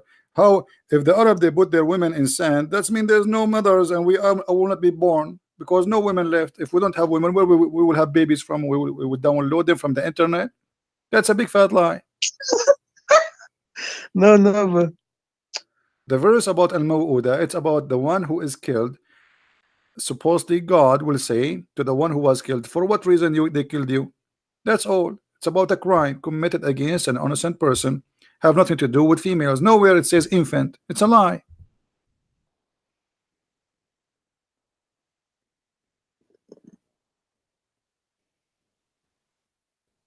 But you know, in First Timothy 2:11 says a woman should learn in quietness and feel submission. I do not permit a woman to teach or have authority over men.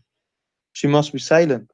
This is in the church when a woman they are talking about making a recipe how to make ice cream or to make salad. So he's saying to them, shut up. This is not the time for that. Either you are a polite and you behave, you are in the house of God, because usually the one who speak about things not in the right time, this is the women. So he's speaking to the women, and the teacher is always the man in the synagogue. This is a Jewish synagogue where always all of them they are Jews, Orthodox Jews. The man is the teacher, the women and the men they are listeners. So there's one guy, his name is Rabbi, and the rest they listen. So women who they are speaking in the church and they have no excuse to do so, then they have. But if you read the whole chapter, you will see that women they can teach. And women, not only that, we have a book, it's called the Book of Judges, where you see that women they are judges. You can see in the Bible that women they are prophets too. So the Bible says women are prophet, women are judges, and we have women like Mary. So did Jesus says to Mary, shut up, don't talk? Mary, she came to him and she asked him to do a miracle. He says, this is not my time. But even though yet he did what she asked him for. So you have a wrong understanding and try to fool yourself. The Quran teaching that the woman she is nothing. Islam teaching that the woman is just a sex toy. This is why Jesus said you marry only one person. One, the man he leave his family, and the women they join together, they became echad. For what? For the God of Christianity teach that the man is the same as a Christ giving himself to the church, and the woman is the same as the church. So in Christianity, women is equal to the church, which is holy for us, while in Islam, women she is just a sex toy.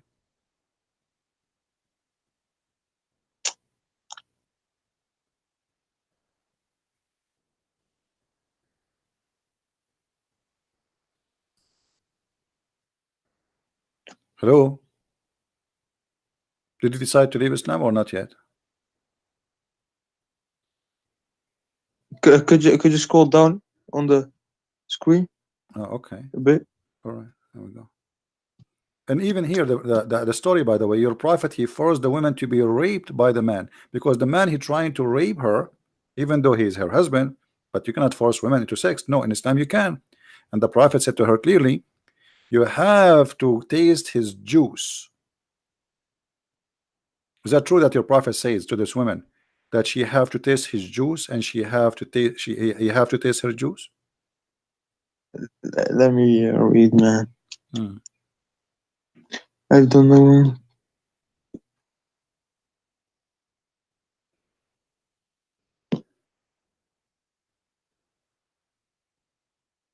And the prophet said to her, you need to know you cannot get back to your previous husband. So the whole story is what?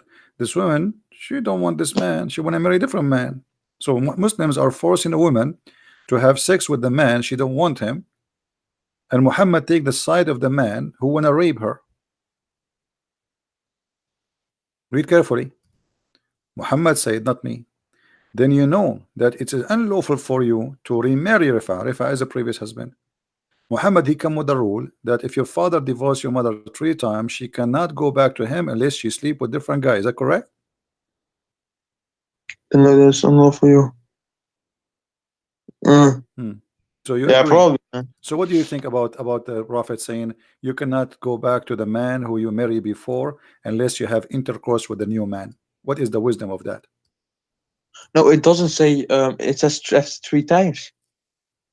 Okay, he divorced her 3 times, and now she married a new husband, and Muhammad saying you cannot go back to the previous husband unless you have bing bing boom boom with this guy.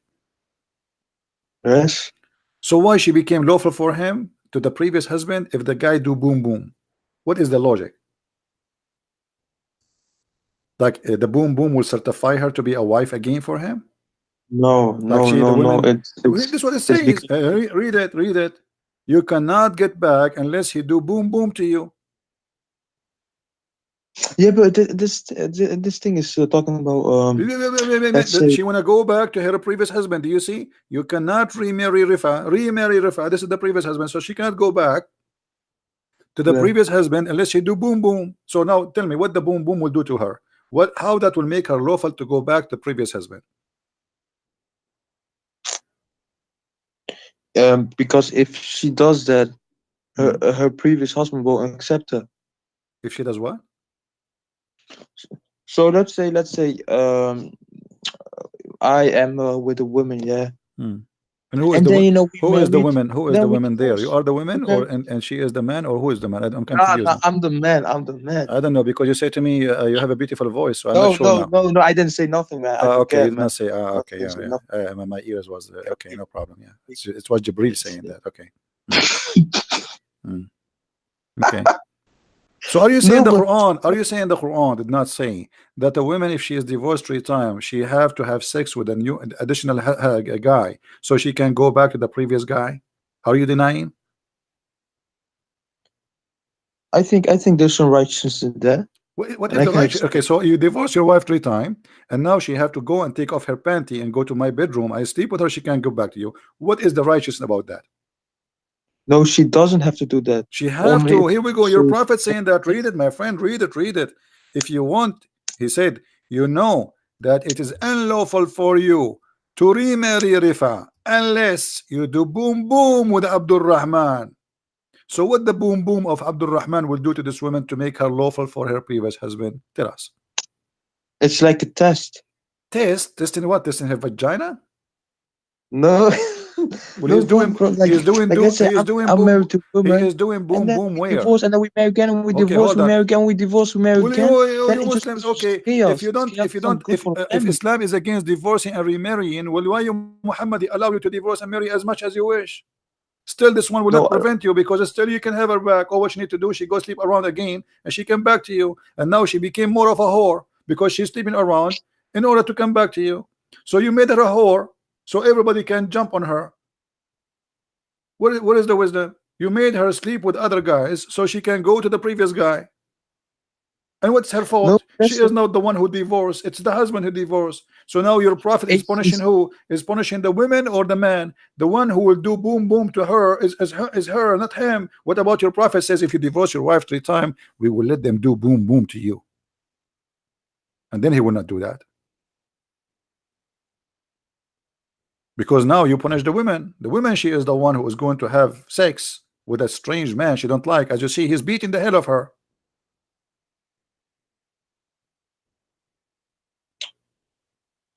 Yeah. What?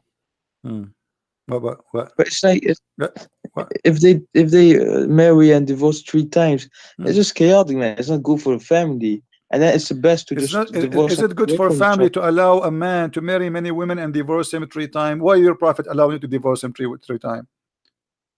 Why he allow it? And now the man who divorced 3 times, she marry new husband, she go back to him, he divorced her again and again and again. So go, she sleep with other man, she come back to him, he divorced this. So your religion did not stop divorce. Your religion increasing the divorce, encouraging divorce. No, but it's like a test for the man. Test for what? The man, he have nothing. He's doing nothing. He just get a woman in his bed. Okay, divorce. You go sleep around and come back to me after 2 months. What test? Well, if the man, let me ask you, marry... why your prophet said that she have to taste his juice? What kind of a prophet he said to a woman, you have to taste his juice? What is juice? That shit ain't oral, man. That shit ain't oral. It's just like meaning intercourse. So in Islam, when you do intercourse, you taste the juice. What do you mean by that, man? No, it's not like in the mouth. Don't tell me. Don't ask me. Hey, ask your prophet. I'm asking you. Here we go. Your prophet. He says you have to taste his juice. His sweet juice, and you have to taste his sweet juice. What juice we're talking about? They know.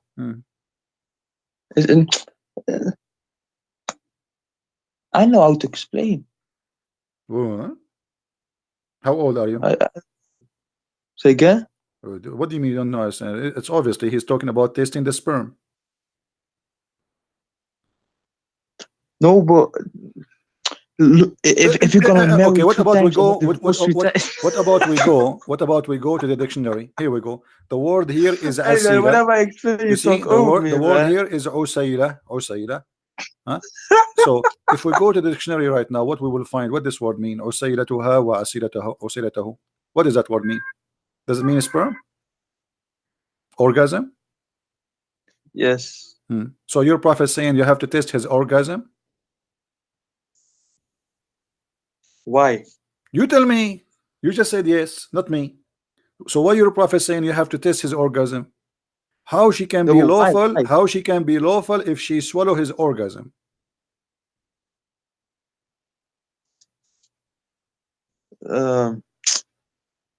No, but that's the point, isn't it? If you divorce 3 times, this is the point. Guys, this is the point. This is the point. Guys, did you hear it? This is the point. The point is that in Islam we teach a man to swallow the orgasm of a man, and the man have to swallow the orgasm of the women. This is what you said. You just said this is the point. I am asking you why she have to swallow his orgasm. You said this is the point. This is what you said. Because a man isn't gonna marry her when she went with another man and then did that stuff. What does she is his wife now? She is his wife. She, in order to come back to the previous husband, she have to test the sperm of the new husband. Why? But most men aren't gonna accept her. Like doesn't matter what man accept her. You Muslims, you marry anything. Even a goat walking down the street, you would take her. What are you talking about? I'm asking you here. Muslims, you marry anything. Any woman she offer herself, you take her, especially if she have money. Don't give me now, school me. Now here it says you cannot remarry the previous husband unless you taste this guy juice. What that will do? She have intercourse with him, and now she have to test. She have to test his orgasm. Why? Well, so here's the point. If you marry and divorce 3 times, right? It's like chaotic, man. It's not good for the family, and then it's just time to go. You gotta find someone else. But why you need to taste her juice? What is that? I'm not asking you time to go. What time to go? You made the woman as a hooker. Today she is here, tomorrow she is there. This is what Islam is about. There's no marriage. This is why we keep saying in Islam they don't believe in marriage, they believe in a contract. It's a sexual contract. And now Muhammad put in now the rules of the sexual contract. You have to taste the juice, because if you don't give him taste the juice, that's mean he did not have fun. Is that correct? You agree? Yeah. Yeah. Yo. So, no. Okay, my friend. Thank you very much for calling. Thank you, brother. Oh boy. And this is what is missing. Men, they are saying to me, you have a beautiful voice. I'm going to throw up.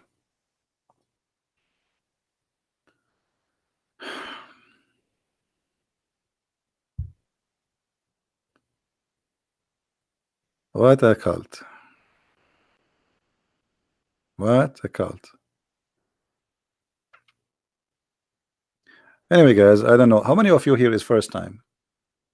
How many of you are first time here? If you are first time, I advise you to leave and not to come back, because you will be addicted. I'm warning you.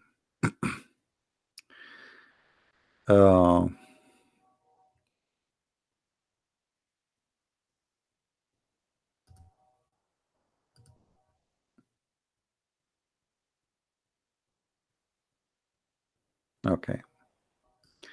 So, don't forget, please, to subscribe. And if you already subscribed, don't forget to unsubscribe. And this is the way you can get the blessing of Allah, because Allah, He give you double deeds. If you make like one good deed can erase two double deeds. I mean, two bad deeds.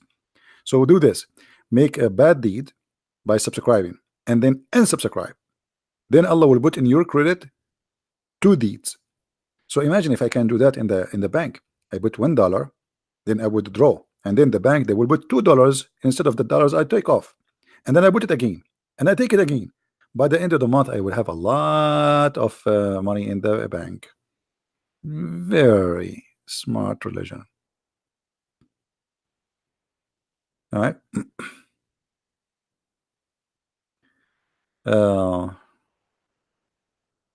I want to marry you.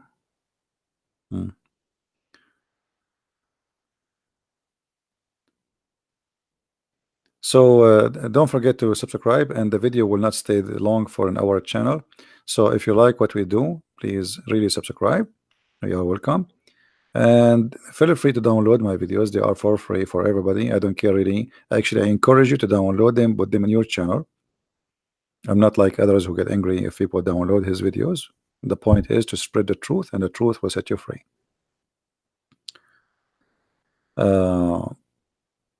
And let us be serious in the chat, please. Show respect.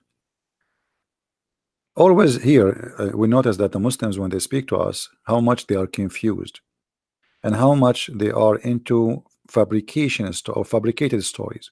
So, brother, the first university in the world was made by a Moroccan woman. True story, brother. She opened university and she is wearing the burqa, and she was beaten at home, and her husband called her half brain. Yeah. There's a lot of things you see in the media trying to fool you. You see, the Middle East, the reason the Middle East is beyond the cave time, because women is held inside bags. Not burqa, this is a bag, because she is buried alive. Women is the half of the society. So you don't allow them to go to school. You don't allow them to take education. You don't allow them to be smart. The point, by the way, they don't want the women to be smarter than them, because the man, he want to be in control. If she is smart, she will be smart. She will question. She will ask. She will know, and that's not good. How the man can be in control? If we open a university where people they can learn the real knowledge, then how a fool, he call himself imam, he can claim to be a knowledgeable person, because everybody there will laugh at him. So in order to keep them under control, we say to them, the only knowledge we need is about Allah and Islam, brother. All other knowledge is not needed.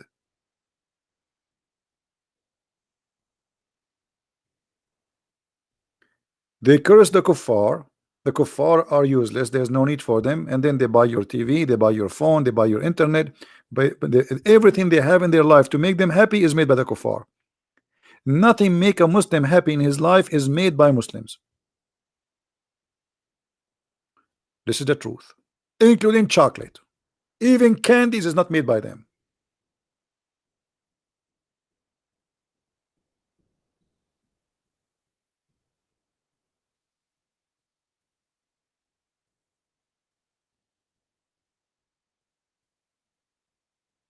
There is a Muslim from who live in England. The stupid English people, they give him citizenship. He stand next to a bunch of cows. Let me see if I can find the video. I don't know if it's flagged. Let me see. So in his video he was saying, brother Thithar, look at those cows. Those cows are more useful than the infidel, the kuffar.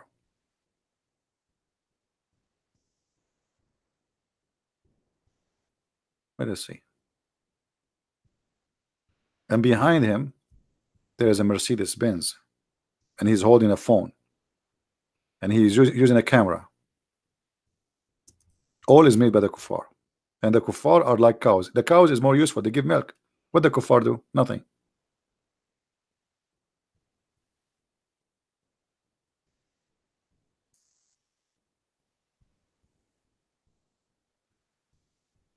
I will try to find the video.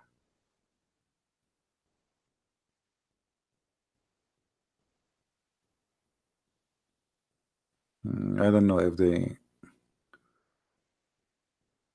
took it down. Let us see.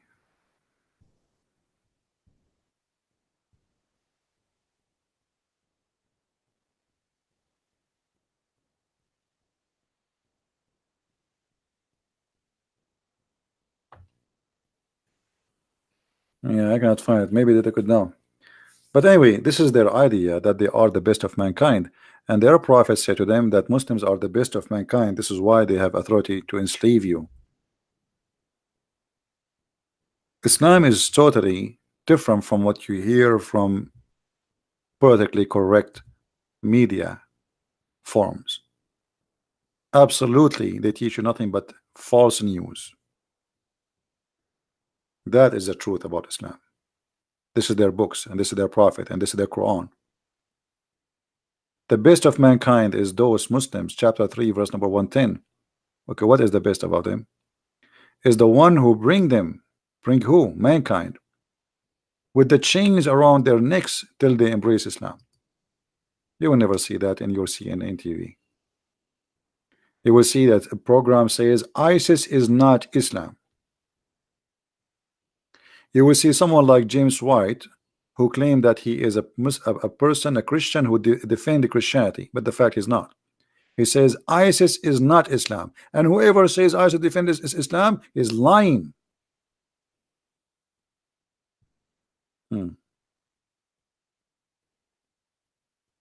Be aware, my friend, from false teachers. Our Lord the Messiah said, be aware of false prophet and false teachers who come to you in a clothes of a sheep, but in fact they are wolves.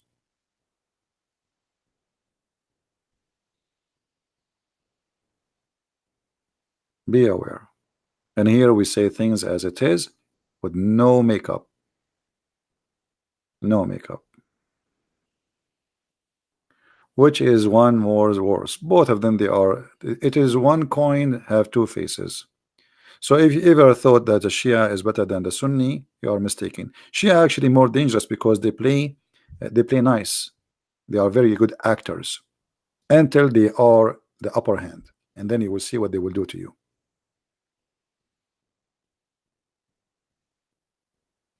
When Shia, they were not in control of Iraq. They were sheep. They speak to the Sunni. We are brothers. We both love the Prophet. The second George Bush gave them the authority to take over the country, they start humiliating the Sunni. Just one day different between yesterday and the day after. One day. The Shia, who was humiliated for 1,000 years, it is their turn to humiliate the Sunni. So both of them are the same. So when I am stronger, I will humiliate everybody. When I am weak, I am a sheep.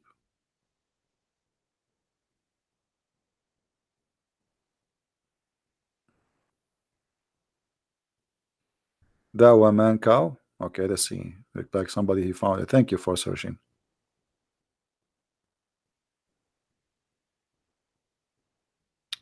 Dawa man cow. Yeah, I saw the video. Actually, I was going to make a video about it, but you know, YouTube will. Yeah, here we go. This is the video. This guy was speaking about that we are like cows. You should download this video, actually, all of you. He was talking about the cows, that cows are better than us. And look, he have a Mercedes Benz. He's driving Mercedes Benz. And he is saying, what the benefit of the kuffar? Like Mercedes Benz is made by the Muslim, by the way. Look at the cows. They are better than the kuffar. Actually, let me download it.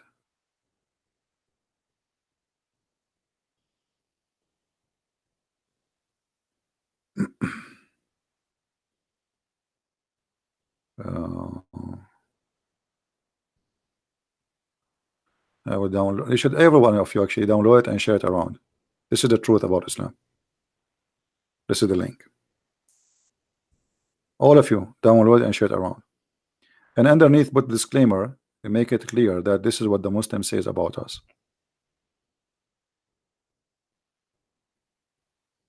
No, they are not stupid. The stupid is the one who gave them citizenship. This is what he believes. The stupid is the country who gave him citizenship and let him live there, and he hate us, and he is saying, you know, when you teach such a teaching, what does that mean? Go and kill them like cows. He is not the stupid. The stupid is the country, the government, the people who gave them citizenship. They are doing what they believe. And actually, this man is more truthful from other Muslims. He is saying what he believes.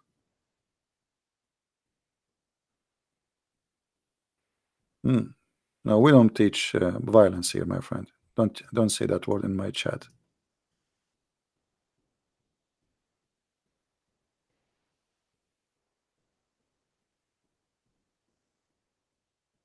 Stupidity is the reason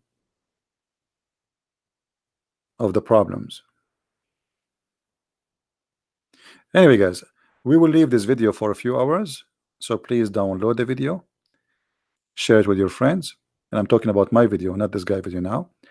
Share it with your friends, post it in your YouTube channel, and I hope mostly tomorrow I'm not going to go live on air, but if I can, I will, but maybe not. Give you a break of me. All right.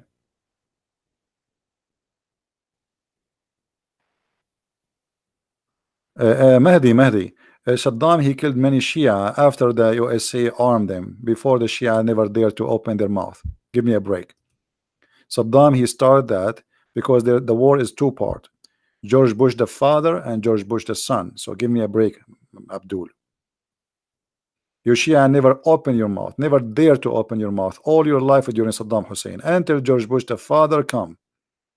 And then when he became weak in certain areas, and the American, they armed you. Even the war now, which happened in Iraq, the Shia, they came and they kissed the shoes of George Bush to go and free them from the dictator Saddam Hussein. And a day after he free you, you ask the American to leave. This is what the Shia do. They play taqiyya. All right. Anyway, guys, I think we have enough for today. Thank you very much for being here. May the Lord bless you. And until we see you soon again, Christ is Lord, Islam is false.